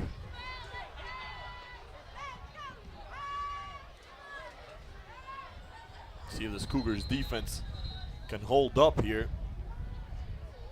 with 1:44 remaining in the second quarter. But easier said than done, Lou, with a tough opposition in the Leuzinger offense. That's right. So it took Hawthorne 20 seconds to score, especially after the unnecessary hit out of bounds by Sione Tukutau on Robledo. That was the big game. So Tukutau has done it for both sides now. Even for the Hawthorne Cougars.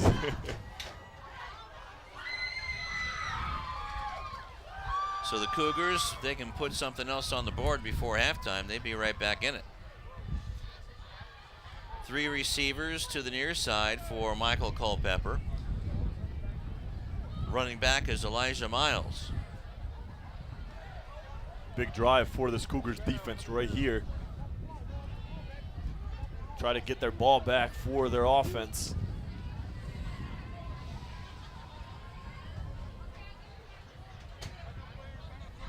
It's taking a long time to get this drive going. Yes, it is.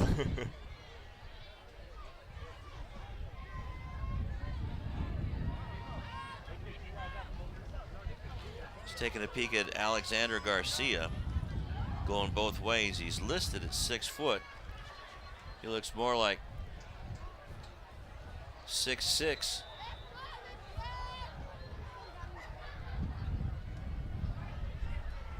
That's a big boy down there.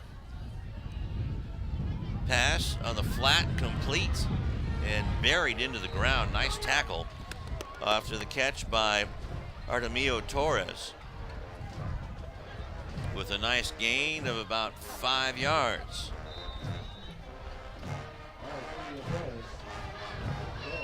First time we see Torres getting a piece of the football. And that's the first completion for Culpepper, and a timeout on the field with 1:21 left to go in the first half. So what do you think so far of this Mayor's Cup? It's been good, Lou. It's been a tale of 2 different stories from first to second quarter. Like I said, it was back and forth, very close matchup in the first quarter, and then the penalties have cost the Hawthorne Cougars here in the second quarter, and Leuzinger has just pounced on them and opened up a huge lead. But it's been fun to watch. Still, I think a lot of football left to be played. Still, Hawthorne has a chance. We'll see here. This minute and 21 seconds will say a lot. But Sure all will. smiles on the Leuzinger side. Now, just looking at the Hawthorne roster sheet, there's 2 79s, and the 79 that we're probably seeing out there at the left end is DeCallan Potts, 6'3", 280. But at any rate, there goes Miles again. It was tackled out of bounds, but don't think there's going to be a penalty flag there. But Miles with a nice gain towards midfield. Going to mark it at the 49-yard line. There you see that run to the outside. That looked clean. It is football. Sure is. So what was that, a 19-yard run?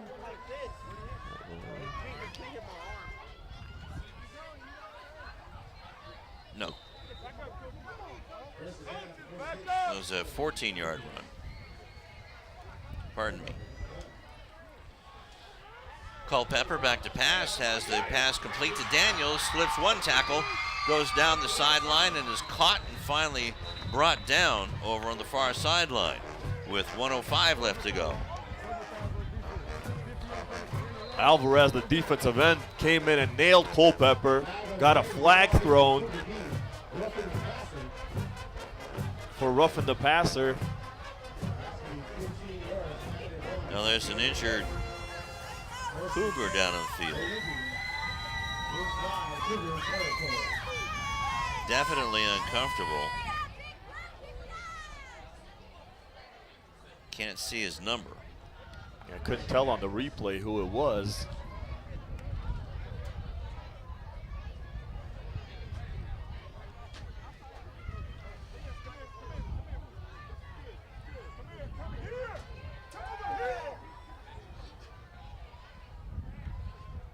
As the Olympians gather up here with a minute 05 to try to talk some more strategy. So that's Nick Robledo. That's the brother of quarterback Josh Robledo. So let's hope he's okay. Outstanding linebacker for the Cougars. Got a chance to talk to him as well during training camp. A good kid and really worked hard in camp to try to get not only himself ready for the season, but try to get the underclassmen ready for this season. He said we want to really change the culture of Hawthorne football back to its winning ways, and he said we're doing everything we can on our side here in practice and in training camp at that time, and as well, of course, doing a great job 4-0 coming into this ball game. So a 33-yard pass play on the last pass play to Daniels, and a loss on the play that time on the handoff. So Miles can't get back to the line of scrimmage. It's a 2-yard loss. So it'll be 2nd and 12. And the pass is complete inside the 15-yard line. And that was to Torres. Going hurry up now are the Olympians. Towards the end zone, it's caught on a nice catch in the end zone by Loveday Shabuizi. Touchdown, Leuzinger. And the third completion for Culpepper is a big one, 4-6 to Loveday. So that was a 14-yard pass to Loveday Shabuizi.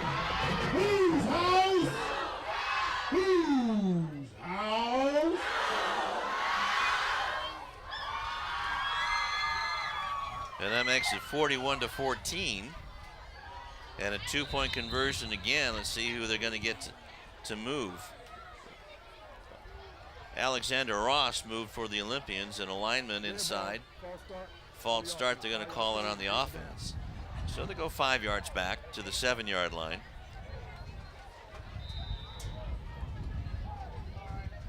Wow, Lou, what an offensive, defense, and special teams display by the Olympians here in this second quarter.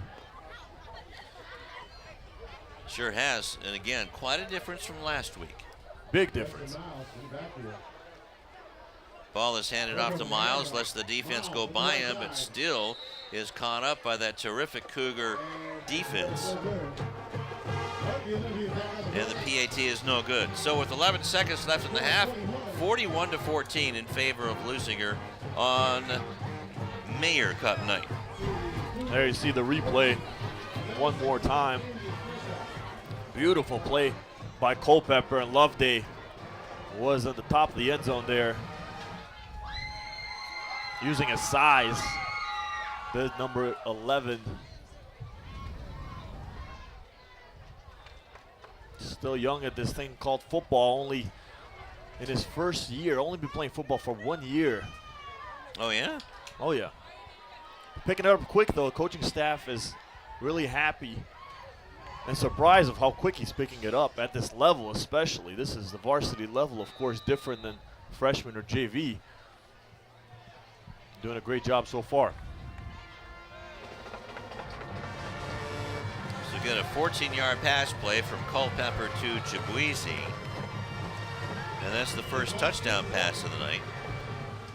Taylor picks the ball up at about, or catches the ball, I should say, at the 5-yard line. Still on his feet at midfield and gets near the 50-yard line. We're going to call it the 47.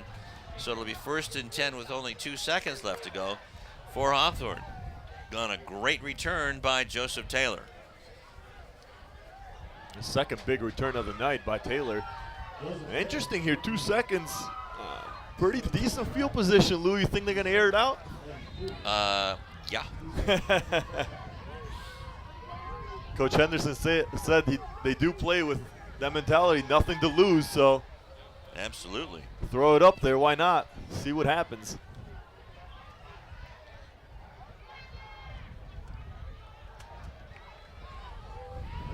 Could be the last play of the half. Snap hangs up there. Look out, here comes some linebackers, but the ball is caught by Wartell. And the horn sounds, and so does the half. After about a yard gain.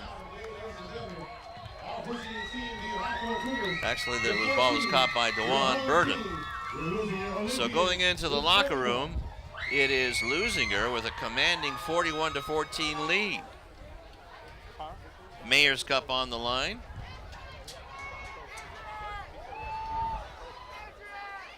What a second quarter for the Olympians, just piling it on. And on the other hand, a lot of penalties has been the story for the Hawthorne Cougars. Go in the locker room, talk about it, settle down, guys, and try to work through those things and get your head in the ball game here. 14 penalties. Matter of fact. Wow. Start with that one first, though, because that's the old one. Watch out. That's the old one, and this is the new one. Okay, you're hearing the AD, You gotta wait. Marlon Mendez, explaining. And you got to come closer. there's only a 6-foot mic cable on that camera. And let's go down to Sebastian and with Martin. Hey, thanks Mendez. a lot, guys. I'm here with the athletic director, Marlon Mendez. Hey. So far, Leuzinger's doing well, up 35. We're looking very good tonight. It's a great bounce back week, especially after the last 2 weeks have been really tough. So it's exciting to see us bounce back. Now, the Mayor's Cup is always a tradition here. Let's talk about the trophies and why they're upgrading the trophy and why they're getting a new one. So the original trophy was established in 1997, and that's the one that you can see there. And it's been around for over 20 years, and so we've run out of space for scores. So this one is actually going to be retired, and it's going to remain here at Leuzinger as we have more scores than the Hawthorne Cougars do. So in the past couple weeks, we have upgraded to a new, more modern trophy. All right, you guys get a look at the new trophy there. And just talk about what the Mayor's Cup has meant over the years. You know, this is a crosstown rivalry. You know, everybody sees Lawndale versus Leuzinger as a crosstown rivalry, but it's always been Hawthorne versus Leuzinger. Historically, in the South Bay, this is one of the oldest rivalries that goes way, way back. And that's why it's referred to as the Mayor's Cup. This trophy was established in 97, but Hawthorne and Leuzinger have been going back a long time. Back to days when Curtis Conway was out here for Hawthorne, Anthony Jefferson for Leuzinger, and it's just evolved. But it's been good to see Leuzinger on the winning side many of these years. There you go, guys. We might see Leuzinger on the winning side again tonight. Back to you guys. All right, thank you very much there, Sebastian. And Cheshire Cat smiling Marlon Mendez, and why not? His Leuzinger Olympians have a 41-14 lead. And that's just, again, quite a turnaround from last week. But, you know, we saw the number 3 team in their division last week and 2 Division I players on offense and some guys up front. And Lawndale is just running on all 12 cylinders, or 11 cylinders, that's for sure, on either side of the ball. But these Olympians, it's their night tonight as the flame burns brightly into the night. Yeah, the Lawndale Cardinals, that's a Hemi truck right there. They are running through everybody, but a great job by the Olympians to bounce back from that loss, leading 41-14 at the half over the Hawthorne Cougars. We'll be right back. For the Mayor's Cup, Daddy. Yeah. Luce Towers and Gideon. We'll be back.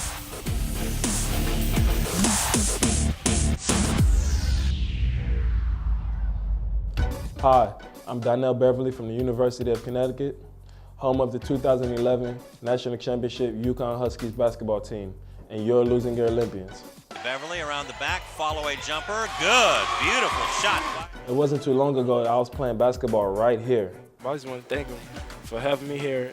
I'm honored to play here. And the Huskies are the top dog in 2011. Winning the NCAA championship has always been a goal of mine, but so is getting a great education that will last me a lifetime. You can achieve your goals too. All you have to do is work hard and dream hard, and you can do anything you put your mind to.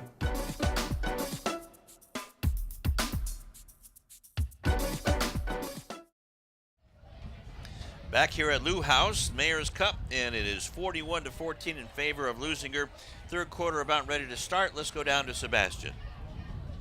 Hey, thanks a lot, guys. I got to be in the locker room with the Hawthorne Cougars, and Coach Henderson was just telling his guys, they are not 41 points better than us. We are not making right decisions out there, and also a lot of tension in the locker room between the players, but they eventually said, hey, we're brothers and we need to get through this together. Leuzinger has been kicking our butts for years, and they feel like they have a great chance and they feel like they are the better team.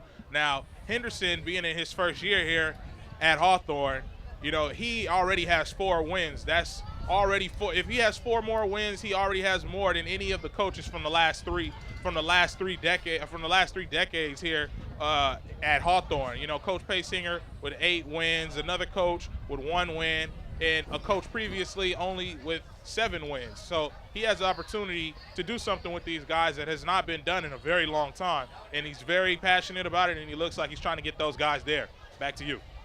All right, thank you very much, Sebastian. Well, it's worked for at least the first 4 games of this season for Coach Henderson. And not only is he a successful coach, but he is a successful law enforcement officer with the Los Angeles Police Department for at least 30 years. So thank him for his service, that's for sure. Not only, well, heck, what more could you do besides protect and serve on the streets and then show these kids the way to be good adults? Yeah, molding young men on the field and off the field as well, as the Olympians march on the field with a huge lead, 41-14. Well, Coach Henderson told us, Lou, before the game, he said this team, the Cougars, are like the little Giants, if you've ever seen that football movie. And so far, it's going pretty much like that. They're down. They had tension in the locker room. Now we'll see if the Cougars can have a happy ending like the little Giants did and win the ball game. And bring in the big orchestra. Yeah.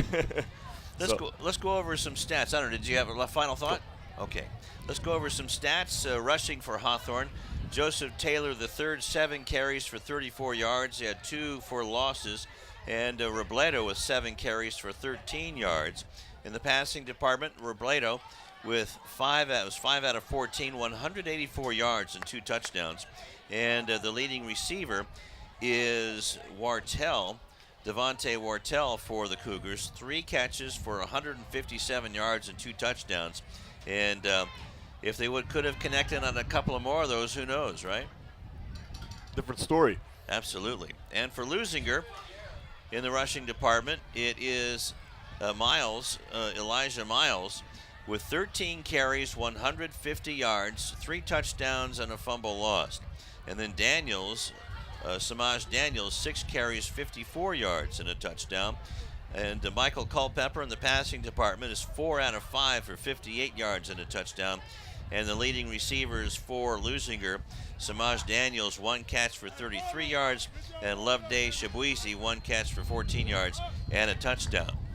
So pretty impressive on either side of the ball. It's just been a lot of penalties, and you don't want to call penalties impressive, but there's a 4, 8, 12, 14, and let's see here. See if my abacus like mine can work here.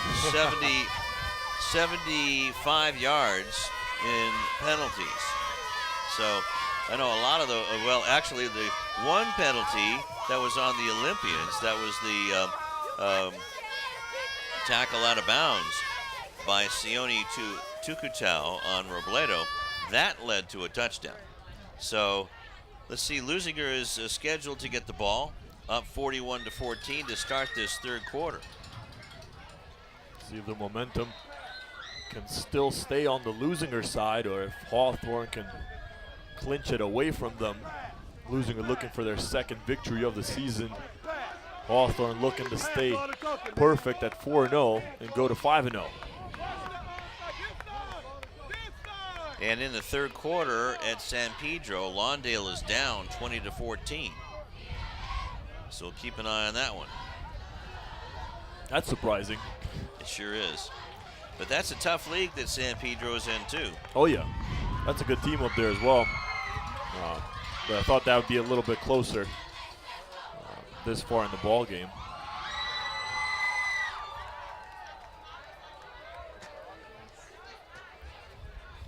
Well, that's how tough that league is if they've only scored 2 touchdowns. So getting ready to kick the ball off is Hawthorne.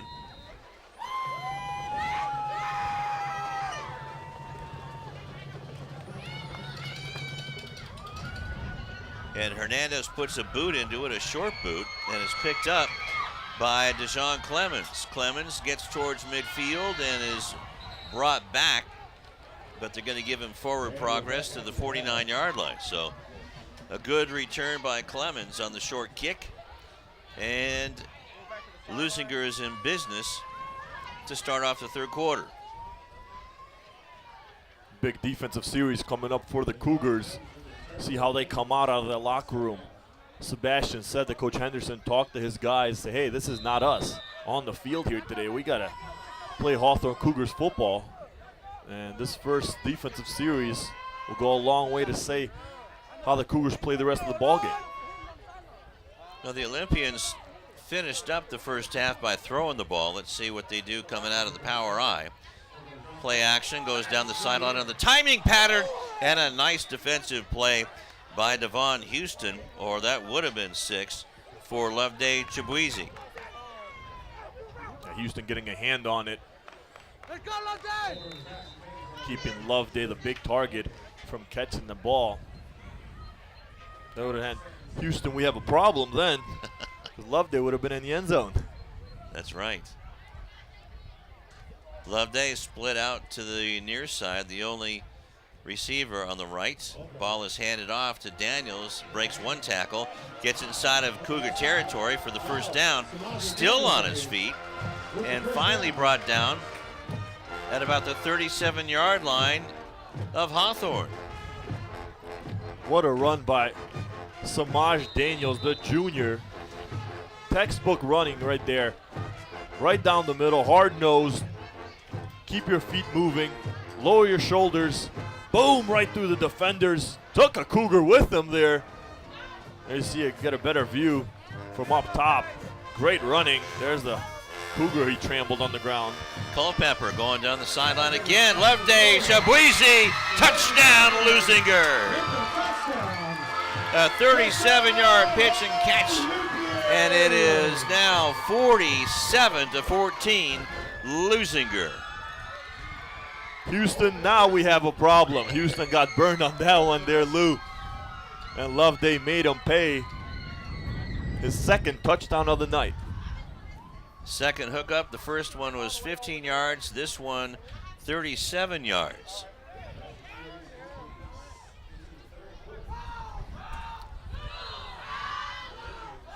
So Guzman coming on to kick the extra point. Culpepper had to go to his right again to pick it up, but Guzman waited for the plant and kicked it through, so it's 48-14. And here is the pass. There you see it once again. Houston got beat by Loveday a few yards away from him. And Culpepper airing it out, feeling more comfortable now through the air. And he's connecting with his receivers. Hard to believe that Loveday has only been playing football for a year. Well, it ain't brain surgery. For some guys it is. Yeah, that's true. So 37 yards. 4 plays on that.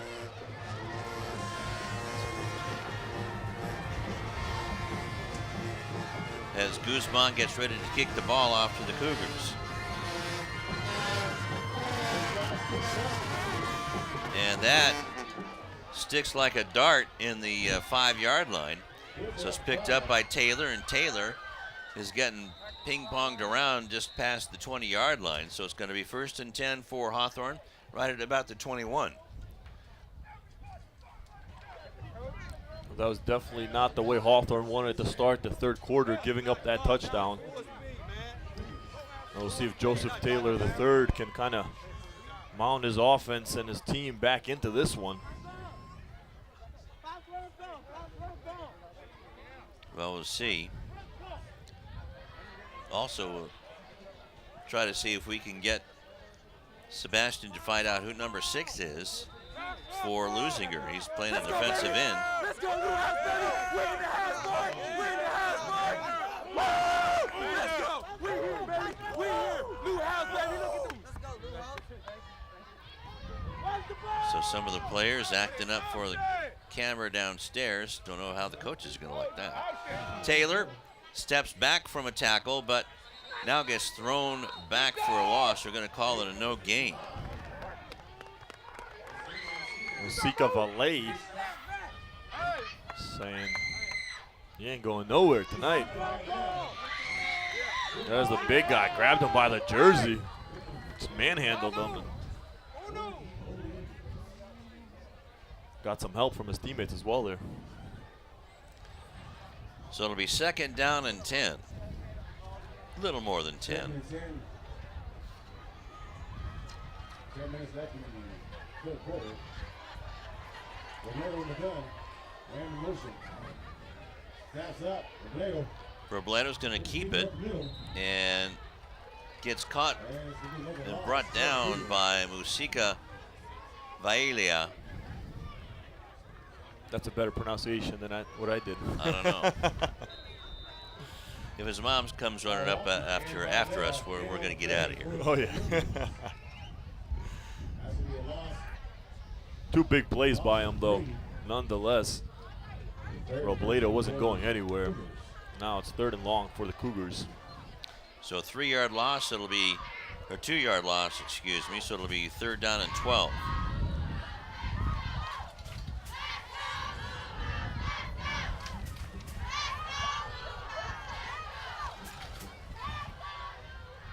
Robledo has 1 man behind him and too much time. Dead ball, delay game on offense, 5-yard penalty, repeat 3rd down. That's the 3rd delayed game penalty on the Cougars tonight, and I wonder if it's Robledo, not keeping an eye on the play clock, or if some of his guys aren't set up in time or what, but something's going on down there that's causing these delayed game penalties. Well, we've mentioned it before that getting the plays in has been taking a little bit of time. 3 receivers to the right of Robledo, throws down the middle, has a man wide open at the 34-yard line, and now it's a track beat across the 50-yard line and into Leuzinger territory is DeJuan Burden with a nice run, pitch and catch. DeJuan Burden makes the Olympians defense pay there. There's the play action. Robledo finds Burden, and he was wide open, no one covering him. And then got some yak on the play yards after the catch for a big 1st down. So 40 yards on the play, and somebody made the wrong pattern, or maybe it was just over the head of the intended receiver.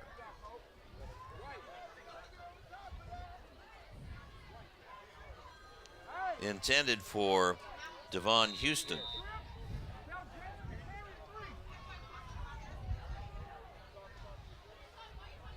Yeah, I just put it in. I put it in. So it'll be 2nd down and 10 inside of Leuzinger territory.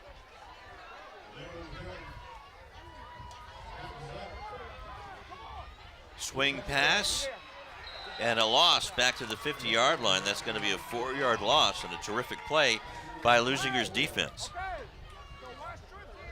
Reading the screen pass there. That was to Taylor. Wasn't going anywhere. Quick dump off by Robledo. And a great job. Our man Butler. Butler right there. Serving the defense, or the offense, I should say. So about a 4-yard loss. 3-yard loss. That'll be 3rd down and 13 from the 50-yard line. High snap. Robledo recovers. Wide receiver screen to Wartell. And that's another loss. Another big defensive play. And I believe that was on Musica Vaela.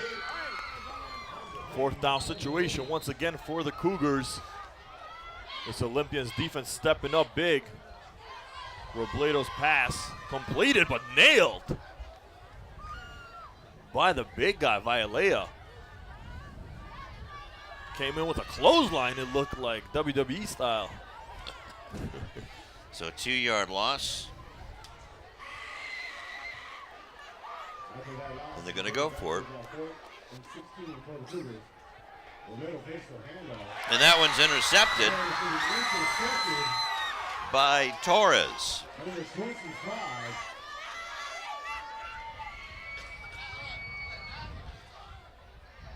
So the ball was going to be turned over anyway, so actually the Cougars made out on that one.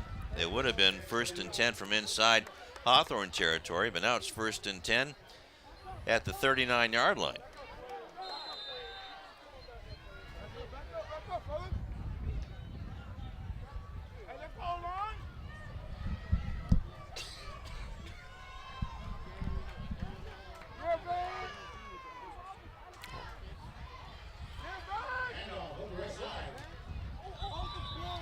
And the ball came out after the runner was down. I do believe that was the fullback, Yetz. So Yetz gets 6 yards. A nice run there by Yetz, and Lou, who finally, thanks to Sebastian Spencer, got a name on number 9 for the Leuzinger Olympians. That's going to be Pavalu Luwaki. Okay, but we wanted number 6. I'm sorry, number 6. Okay. That was my bad. Dead ball, false start on the offense. 5-yard penalty, main second down. Okay, so some yardage taken off of that one.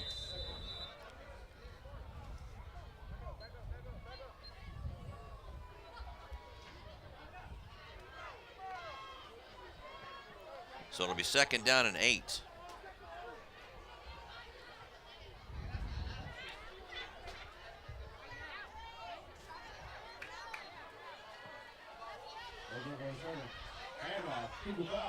Handoff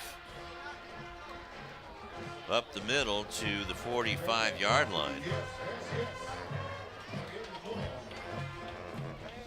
Yetz gaining a few yards on that one. Power running right there at his finest. See the band cheering on the Olympians. 48-14, Lou. That fits the dark side, that's for sure. Backs out of the eye. Ball is now given to the tailback. And that's Miles, Samaj Miles, way inside of Hawthorne territory down to the 25-yard line. Another big run by Samaj Daniels. And he's having a great night on the ground as well.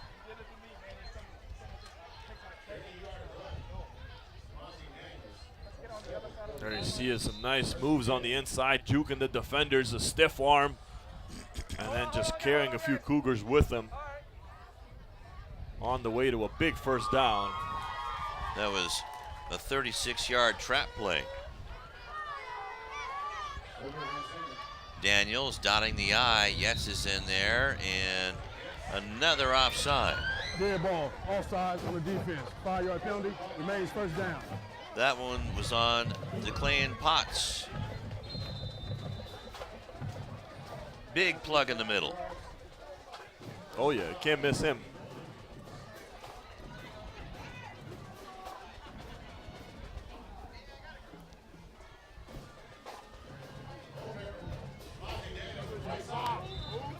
So Samaj Daniels gets the handoff again, gets inside the 15-yard line.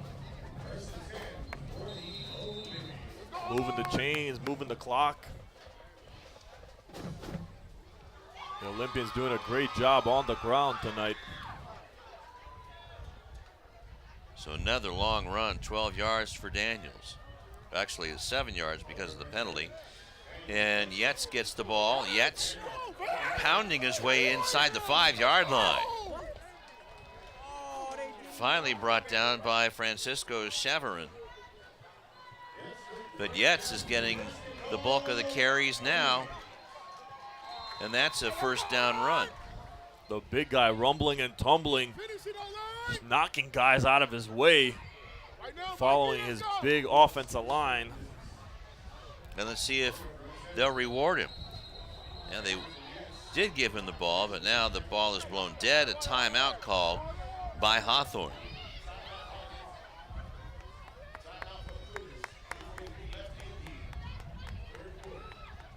Great job running the ball, have been the Olympians here, but no signs of slowing down or no signs of the Cougars defense stepping up to stop the run here tonight.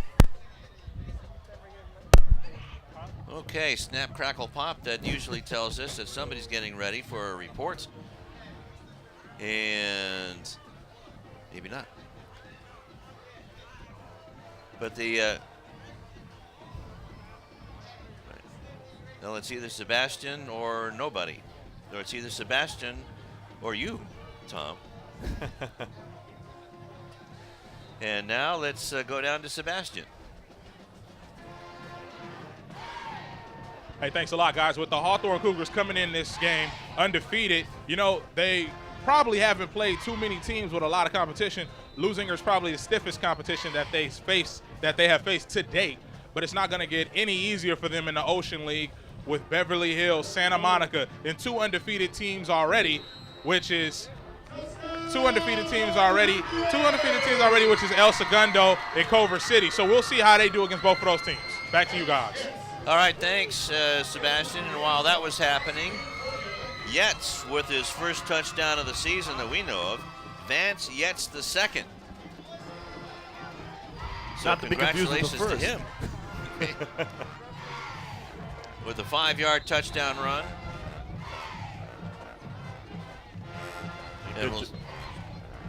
Good job rewarding him. I was going to say Lou carried the ball there on that drive as the PAT is good as well.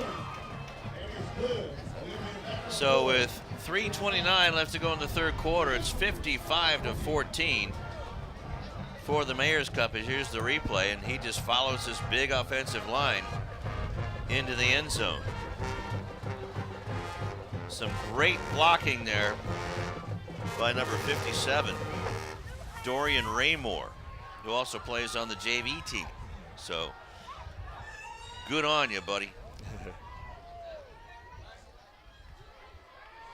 And the Olympians have opened up this lead now, 55-14 here in the third quarter. Things are just going from bad to worse for the Cougars. Guzman getting ready to kick this off. Keeps it low and skitters into the end zone, so it'll be a touchback. 1st and 10 for the Cougars from their own 20-yard line.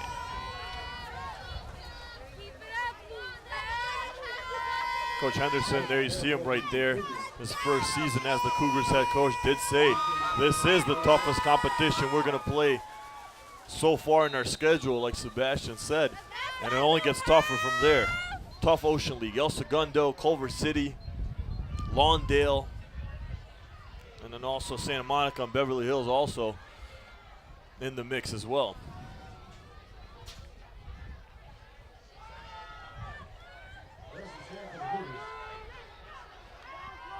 Robledo out of the shotgun with Taylor behind him. Keeps the ball on the quarterback keeper and gets caught from the side by Isaiah Williams. So a lot of young guys going in there now for Coach Barnes, trying to see who's hungry for a spot on the team. Yeah, here you see Robledo rolling to the left, keeping it himself. And Williams, nice tackle, bringing him down. Had some help also from his defenders, his teammates there. Yeah, it kind of looked like an option, but his only option was Joseph Taylor, and he faked to the left, or faked to the right. So there's a straight handoff to Taylor, trying to get through the defense, but that hole sure did get plugged in a hurry. That's still good enough for a first down. Tukatau plugged it right away. What a game he's having. There you see the handoff to Taylor and Tukatau. Huge wrap-up tackle bringing down Taylor.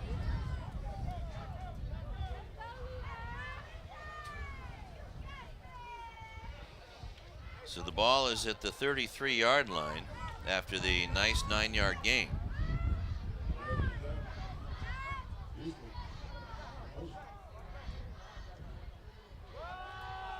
Here comes Taylor again, trying to hit the corner. Oh boy, is he hit coming around the corner. And that is by, I believe that's Clyde Butler. Yeah, that's our guy Butler there. Let's take another look at it. That's two the hard way. Boom. Ooh, that lifted up Taylor's hat a little bit. I was gonna say. Yikes. Moved his helmet there.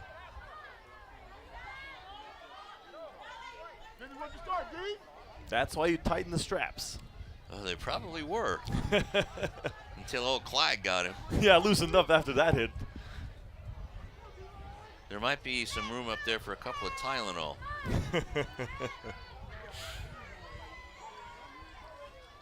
High snap. Robledo has to catch, and this is a busted play now. And spinning him around but not finishing it off was Clemens. So now Robledo has a chance to get back to the line of scrimmage, but doesn't. The original line of scrimmage almost does.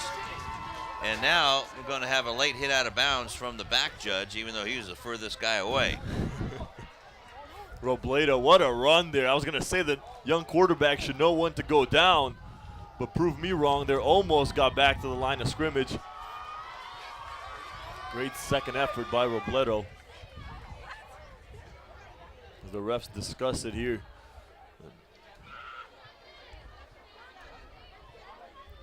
You're right, the farthest ref from the action called it. They call a holding on Hawthorne.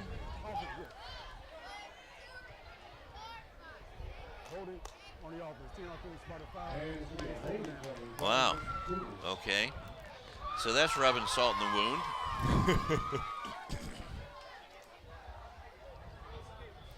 So a 10-yard penalty. That's the second 10-yard penalty.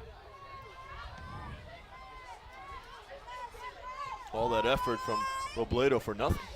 I think he ran about 342 yards in that one play. And now it's going to be from the spot of the foul, second down at about 22.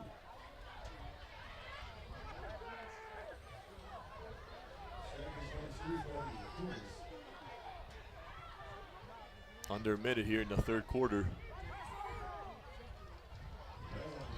Robledo hands the ball off to Taylor, trying to get up, and does get some good yardage back, about 10 yards, but still it's going to be way short, where it'll be third down at about 12. Yeah, good solid run by Taylor. If that penalty hadn't occurred, this would have been a way more manageable third down coming up for the Cougars. There you see him getting to the outside, lowering his shoulders, taking that hit like a true running back. Boom. Butler on the play again.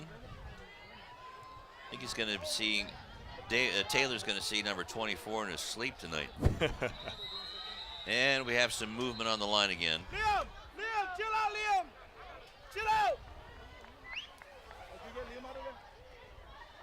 Good ball, false start on the offense. 5-yard penalty, made third down. And another penalty on the offense. 18 penalties on Hawthorne. These teams playing opposite, like Leuzinger's 4-0 and Hawthorne's 1-3. But like I said in the beginning of the ball game, don't look at the records. They don't matter in this rivalry game. So a timeout on the field after the third quarter comes to an end. The Hawthorne Cougars have 18 penalties for 100 yards. That's an Alka-Seltzer moment for a coach. But I think we have probably seen the last of Messrs. Miles and Daniels, but we'll see the next time that Leuzinger gets the ball back. 55-14, and I would imagine that clock is going to be rolling. 12 minutes and counting. Yeah, big lead here by the Olympians. I would assume that they're going to sit down or slow down some of the starters in this ball game the rest of the way. So we got to 3:29 of the third quarter. Vance Yetz had a 5-yard run, 6 plays, 61 yards, and 2.5 minutes. The point after was good to make it 55-14. So then we have two catches by Chibuisi for touchdowns, so he has 2 touchdowns. Culpepper with 2 throwing, Yetz with 1, Miles with 3, and Daniels with 1. So spreading the scoring around. There's not just one guy on this Leuzinger team, and that's good to see them blossom tonight. Yeah, it's been a total team effort. Offense, defense, special teams, everyone will be a part of this win if the score stays the same, which most likely it will. Everyone will be involved in this win here tonight from the Leuzinger Olympians. Defense is spread out and slung towards the far sideline, and a good defensive play. This might be so good it was called pass interference. I was thinking the same thing. Great job on the coverage there. by Malone, but ref didn't think so. Jeremiah Lima was the intended receiver. So maybe because he didn't look up at the ball, it's going to draw that pass interference. Yeah, Jalen Malone came across and just belted Lima.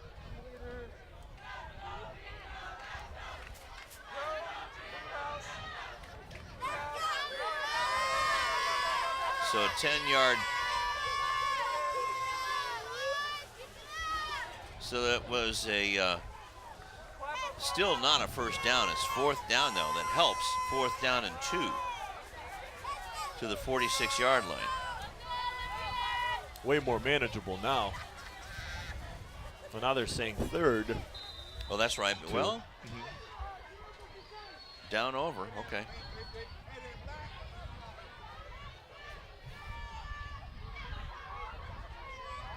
So it's 3rd and 2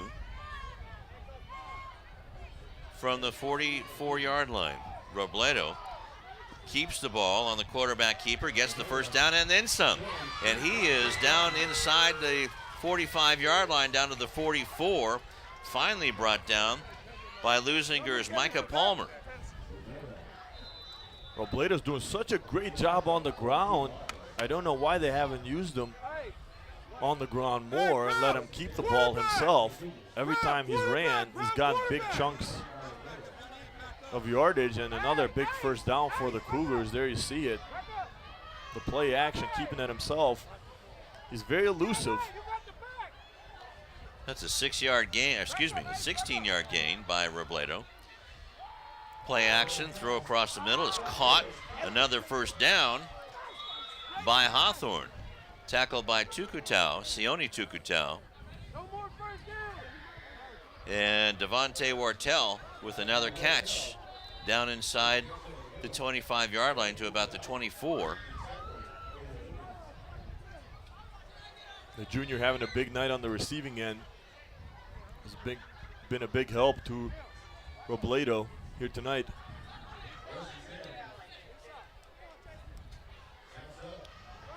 On the quarterback keeper again. Gets around the edge and goes out of bounds. But a nice gain, about 6-7 yards.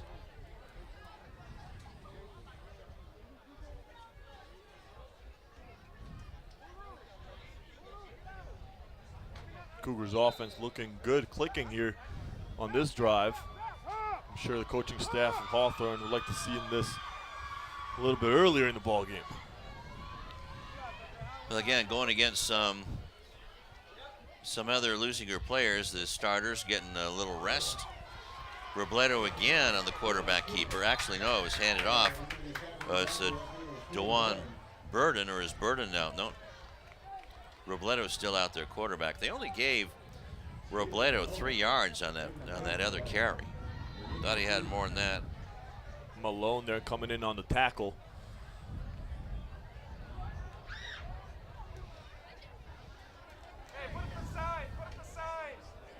Clock keeps winding down here in the fourth quarter. Well, that score over 40 points. They're just going to keep it running. Robledo looking left, now throws toward the end zone. Wide open man, but overthrew him. And that was Devon Houston. Had Houston in the end zone wide open. Just could not connect with him. There you get another look at it, rolling left. Houston doing a good job getting open, getting past the defenders. Just the ball was way overthrown. Well, Coach Henderson would also like to have Anthony Lewis at quarterback, but Robledo's coming on and really has done a good job. Heck, he's 4-0 coming into this game and hasn't looked bad tonight, just running into a buzzsaw called Leuzinger tonight. Robledo has never played quarterback before the start of this season, before training camp pretty much. He's got on the quarterback keeper out of the option, tried to go over guard and just got swallowed up like the deep blue sea.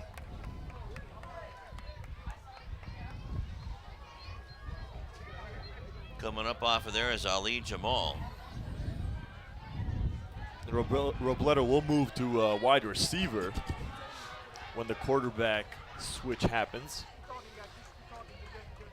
Well, that was a 4th down play, so they turn it over on downs.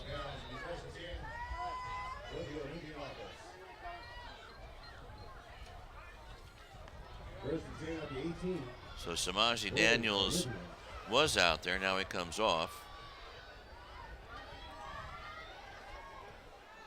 Looks like Butler's going to be the running back. Why not? He hits hard.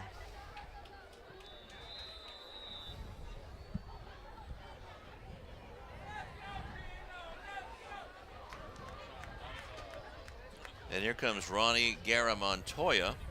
As coming off the field is Sean Cummings. Did a great job tonight. So Big Sean getting a rest the rest of the evening.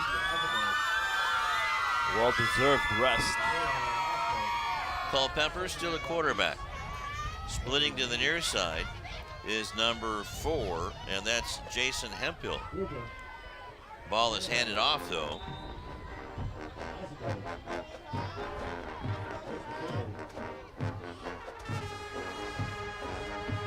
And that's Clyde Butler again, getting 2 more yards. So it'll be 3rd down and 6. Simple run right up the middle from Butler, trying to add to his offensive stat sheet.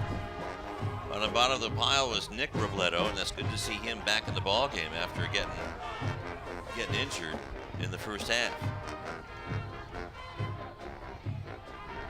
Out of the eye, USC power eye. Here comes Samaje Daniels. Frederick Williams with the tackle there, but not before a 1st down. Samaje Daniels can really hit that hole fast. Yeah, we've seen what he can do with the football on the ground, and he's had a great night running. Lowering his shoulder, getting a few extra yards as well there after that boom. Strong runner for the Olympians. So an 11-yard gain for Samaje. And handoff right up the middle. And that's Ali Jamal. Jamal getting the carry there as the fullback. Why not get everybody in the mix? Sure. When you getting down there? After the series. Okay. So the fullback gets the carry, and that again is Jamal. Jamal may have gotten back to the line of scrimmage, and that's about it.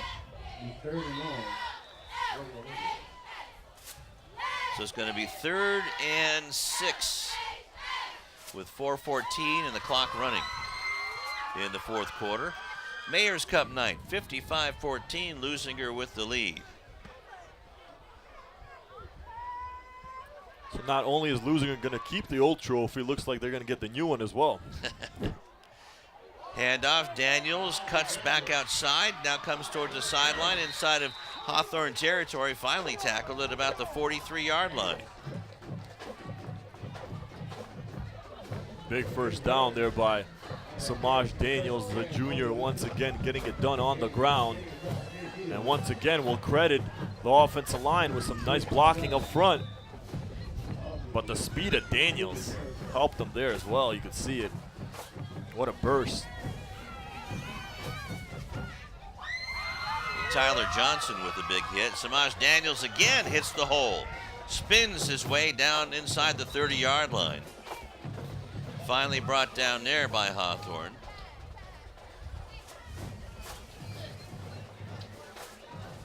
Nick Robledo and Potts on the tackle. There you see it again. Let's credit Curtis Hunt, the pulling guard for Leuzinger, number 78, who opened up some space there for Daniels on that big run.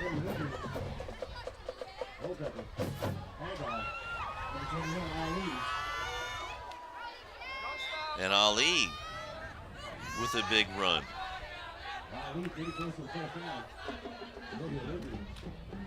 Down inside the 20. call it 9 yards to the 18. A good effort by Ali. Jamal Ali, the senior, or Ali Jamal, excuse me. Oops, there Fumble. goes the ball, and Hawthorne gets it. Ball is dropped down and is picked up by number 8, Maynard Alvarez. And it'll be 1st and 10 for the Cougars. There it's just a bad handoff between Culpepper and Daniels, causing the fumble there. Cougars football.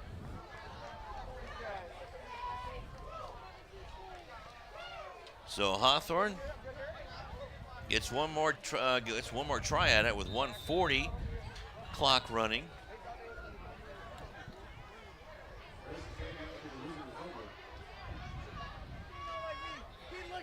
This is good practice for everybody now at this point of the ball game, and just to add on to the stat sheets. Now it's like a 2-minute drill for Hawthorne. And Robledo keeps the ball on the quarterback keeper. And the bootleg gets some good yardage again.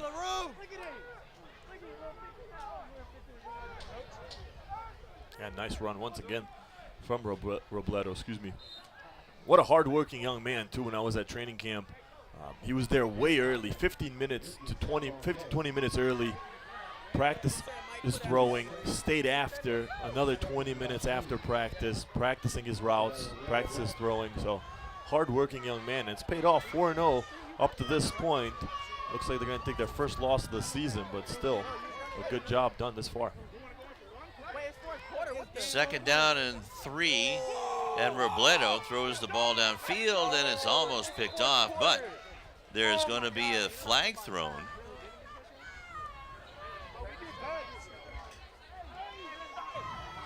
Back Pass defending. interference on the defense. 15-yard penalty. Wow. Be a first down. Okay. Isaiah Williams was the defender, so they call pass interference, but 10 seconds left on the clock. Don't know if they're going to be able to get a play off.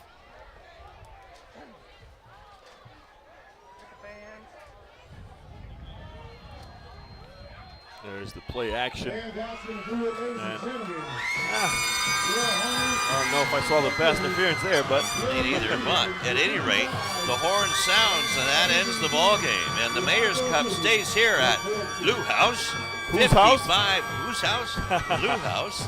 55-14 in favor of the Olympians. Great job done by the Leuzinger Olympians, hanging on to the trophy. They go 9-2 in the last 11 years that these two teams have paired up. So the Hawthorne Cougars drop down to, see if I can find, there they are. Drop down to 4-1. And the Leuzinger Olympians improved to 1-3. Excuse me, 2-3. So this team can score. They put it all together tonight in the big Mayor's Cup win, 55-14. A great win from the Olympians. Totally turned it up to the start of the second quarter and just did not let off. A tale of two different stories here from the first quarter to the second, third, and fourth quarter for the Olympians. So Hawthorne has one more preseason game with Torrance at Lawndale High School. Or excuse me, got too many schedules here in front of me. They start off their league schedule with Beverly Hills, and then Leuzinger welcomes in South High from Torrance. So that's going to be, gosh, boy, how did that happen so fast? Preseason happened so fast. We already got league going in the Ocean League for the Cougars and the Pioneer League for Leuzinger Olympians.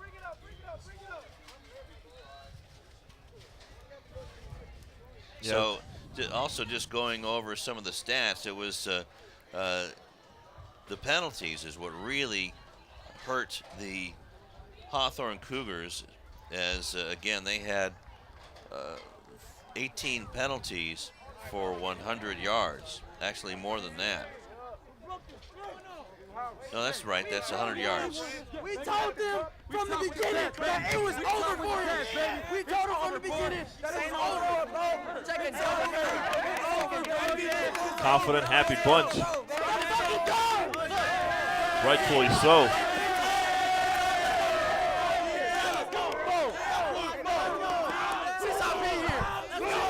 Okay, yeah, a lot of these kids have not experienced the Mayor's Cup in the Hawthorne locker room or the Hawthorne trophy case. And of course, coming into this ball game, there was a lot of hype about the Hawthorne Cougars. Undefeated, 4-0. Of course, the competition, you can argue, wasn't the best that they played, but still, 4-0 is 4-0. And perhaps maybe some people overlook the Leuzinger Olympians, but man, they won after this ball game, 55-14. But the big storyline was penalties on the Hawthorne side for sure. Well, while we're waiting for some, or is the presentation going to happen right now? So I'm assuming that the presentation is going to happen right now. And here we go. Let's go down to Marlon Mendez. Before we hand over the trophy to keep it for another year at its home, I'd like to introduce Councilman Pat Kearney and City Clerk Rhonda Hoffman-Horman. So they will each hand to our young team, our proud Olympians. Great job today on the win. Please hand the trophy.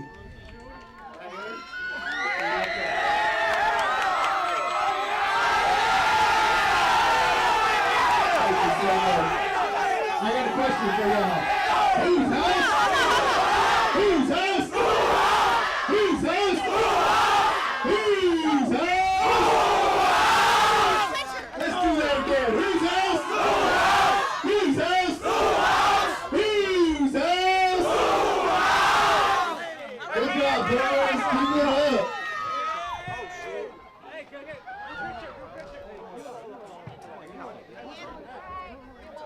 All right, let's see if Sebastian have any interviews going on down there. I see him carrying a microphone that's not connected to anything. Sebastian, you ready for the coach interview? Yeah. Okay. Okay. I guess we'll keep it up here then. Yeah. And tell you that besides that excitement, that the Mayor's Cup stays right here. That Lawndale defeated Torrance 35-26, coming back, San Pedro, after being down 20-14 going into the third quarter. They outscored San Pedro 21-6 in the fourth quarter. So congratulations to Travis Clark and Lawndale. They're now 4-0 with a big 35-26 comeback win. Let's go down to Sebastian. Sebastian, go. Thanks a lot, guys. I'm here with Coach. Coach, how does it feel to get your first Mayor's Cup win and in a deciding victory like this? Feels good. Feels good. The kids been talking about it all week. They were excited about it, got fired up, and they did what they were supposed to do. It's your first little dose of this crosstown rivalry here that's been going on for so long. Talk about how the players felt this week and what was the energy going into this game, because they know how much this game means. They were super excited because of all the chatter that was going on Twitter and Instagram and all this other stuff. They came over and they put a picture up of the Olympian with a Hawthorne jersey on. They did all kind of stuff on Twitter. They come out here on the 50-yard line, cross the 50-yard line into our territory. So that's why we had to make sure that they got a 55 so they could know next time don't do that. And you guys move on next week to another matchup. What do you talk to the guys about after this game there? Get their second win of the season, and you talked about it last game that we saw you against Lawndale. This is a team that you expect good things from, and they can be good when they really want to. No, we're really excited about it. We got a bye week next week, and then we go to South Torrance, so we're pretty excited about that. These guys just played them, so we got the film, and I think we're gonna be okay. Well, Coach, good luck to you, and congratulations on your first Mayor's Cup win. Back to you guys. All right, thank you very much, Sebastian. And let's see, we did have a councilman and the city clerk, but it looks like they took off. Boy, they're faster than Daniels Elijah and, Miles. Miles out there. Oh, well, okay. Well, let's see if he's got a player. It looks like all the players have outrun Sebastian. Now with those dress shoes, he's not going to catch him. Hey, there was a girl here, Jill Montgomery, who had 6-inch heels, and she outran everybody on that field. Oh, man. So let's see if we're going to try to get Hawthorne coach Derwin Henderson. But while we're working on that, why don't we take a timeout on City TV with the Mayor's Cup going right where it has been for quite a while. 55-14 in favor of Leuzinger over Hawthorne. We'll be back.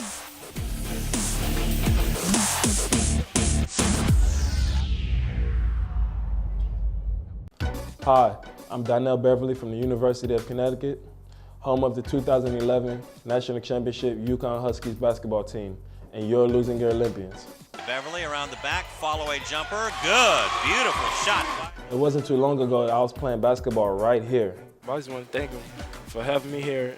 I'm honored to play here. And the Huskies are the top dog in 2011. Winning the NCAA championship has always been a goal of mine, but so is getting a great education that will last me a lifetime. You can achieve your goals too. All you have to do is work hard and dream hard, and you can do anything you put your mind to.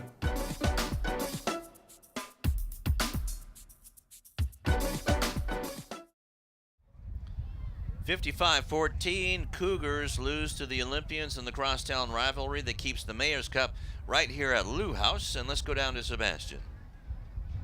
Hey, thanks a lot, guys. I'm here with Coach Henderson for the Cougars.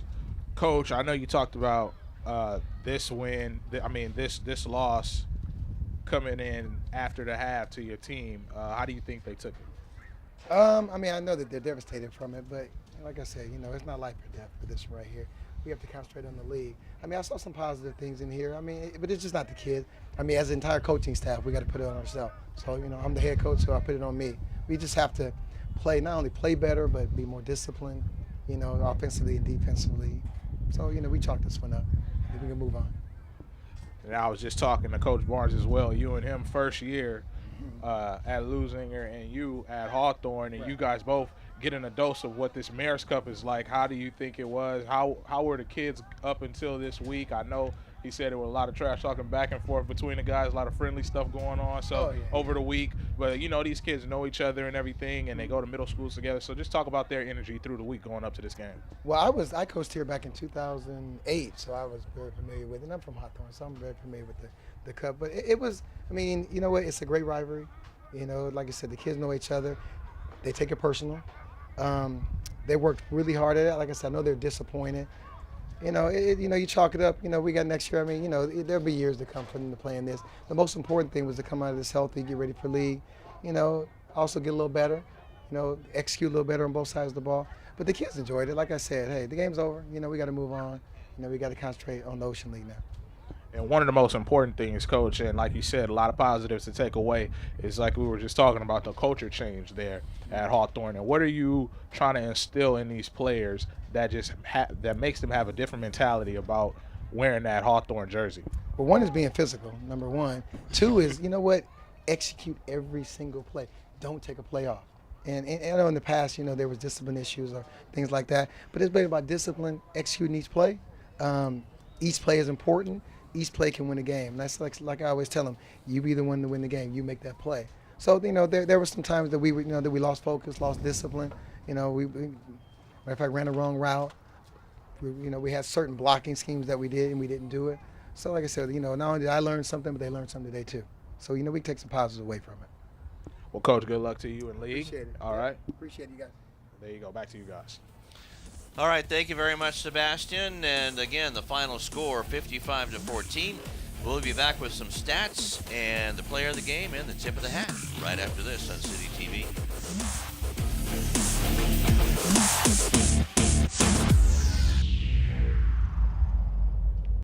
Hi, I'm Donnell Beverly from the University of Connecticut, home of the 2011 National Championship Yukon Huskies basketball team, and your Leuzinger Olympians.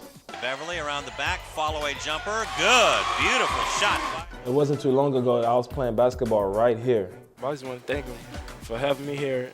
I'm honored to play here. And the Huskies are the top dog in 2011. Winning the NCAA championship has always been a goal of mine, but so is getting a great education that will last me a lifetime. You can achieve your goals too. All you have to do is work hard and dream hard, and you can do anything you put your mind to.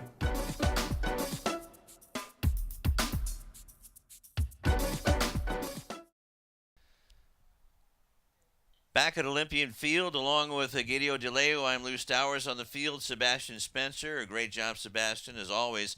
55-14, Leuzinger blasts their way to their second win, and they're now 2-3 over Hawthorne, who suffers their first loss of the season.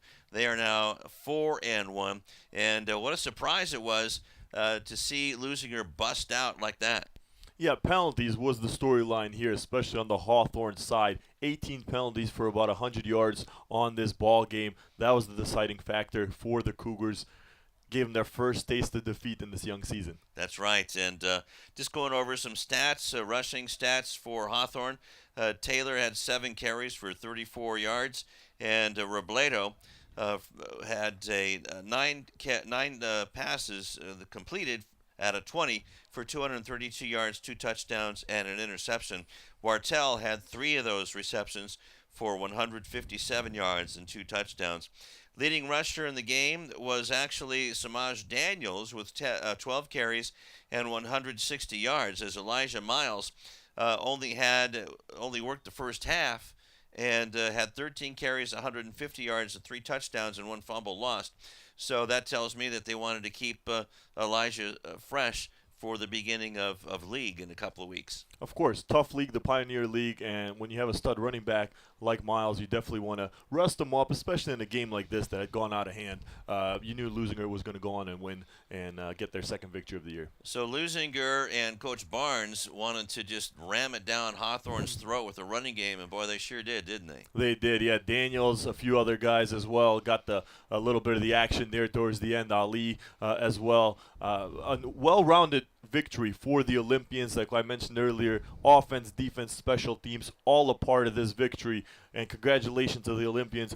Everyone did their part to earn another Mayor's Cup trophy. That's right. And Michael Culpepper III, the quarterback for Leuzinger, was 5 out of 7 for 95 yards and 2 touchdowns.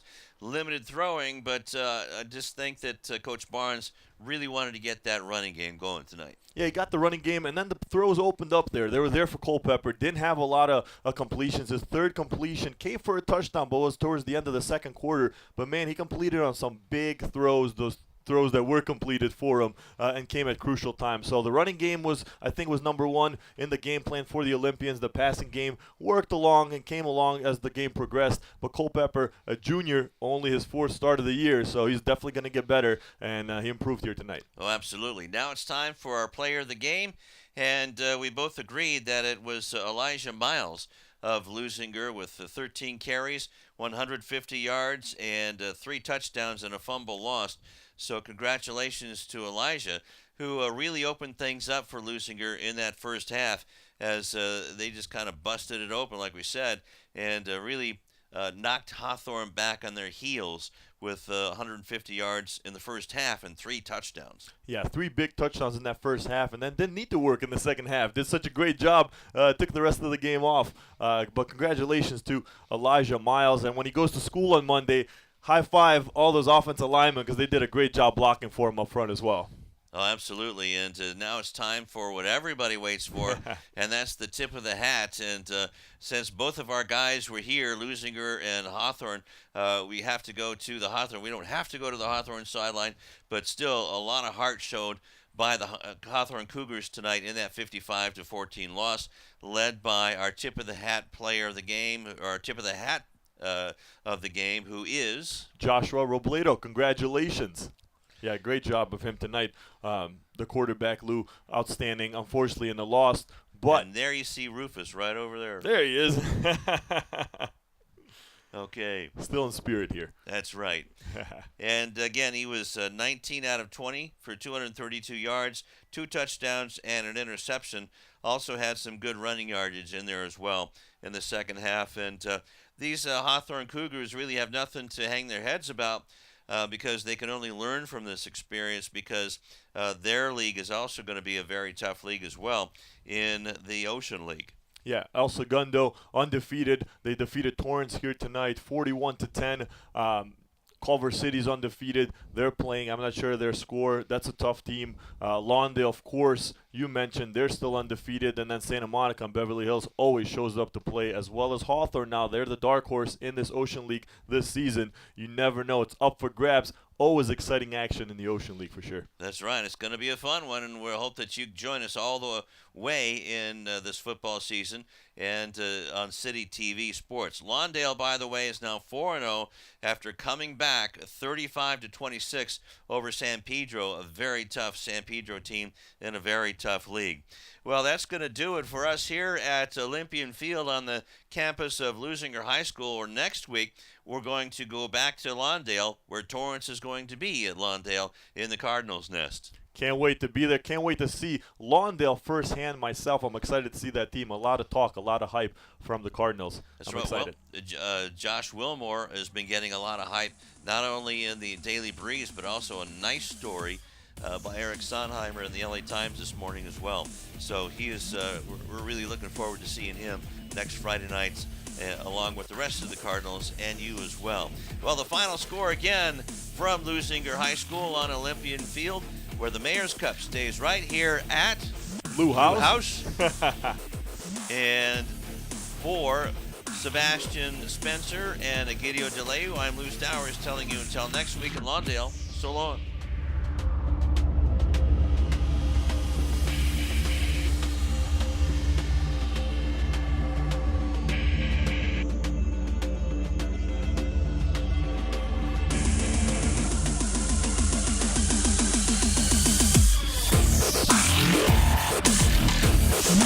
Yeah.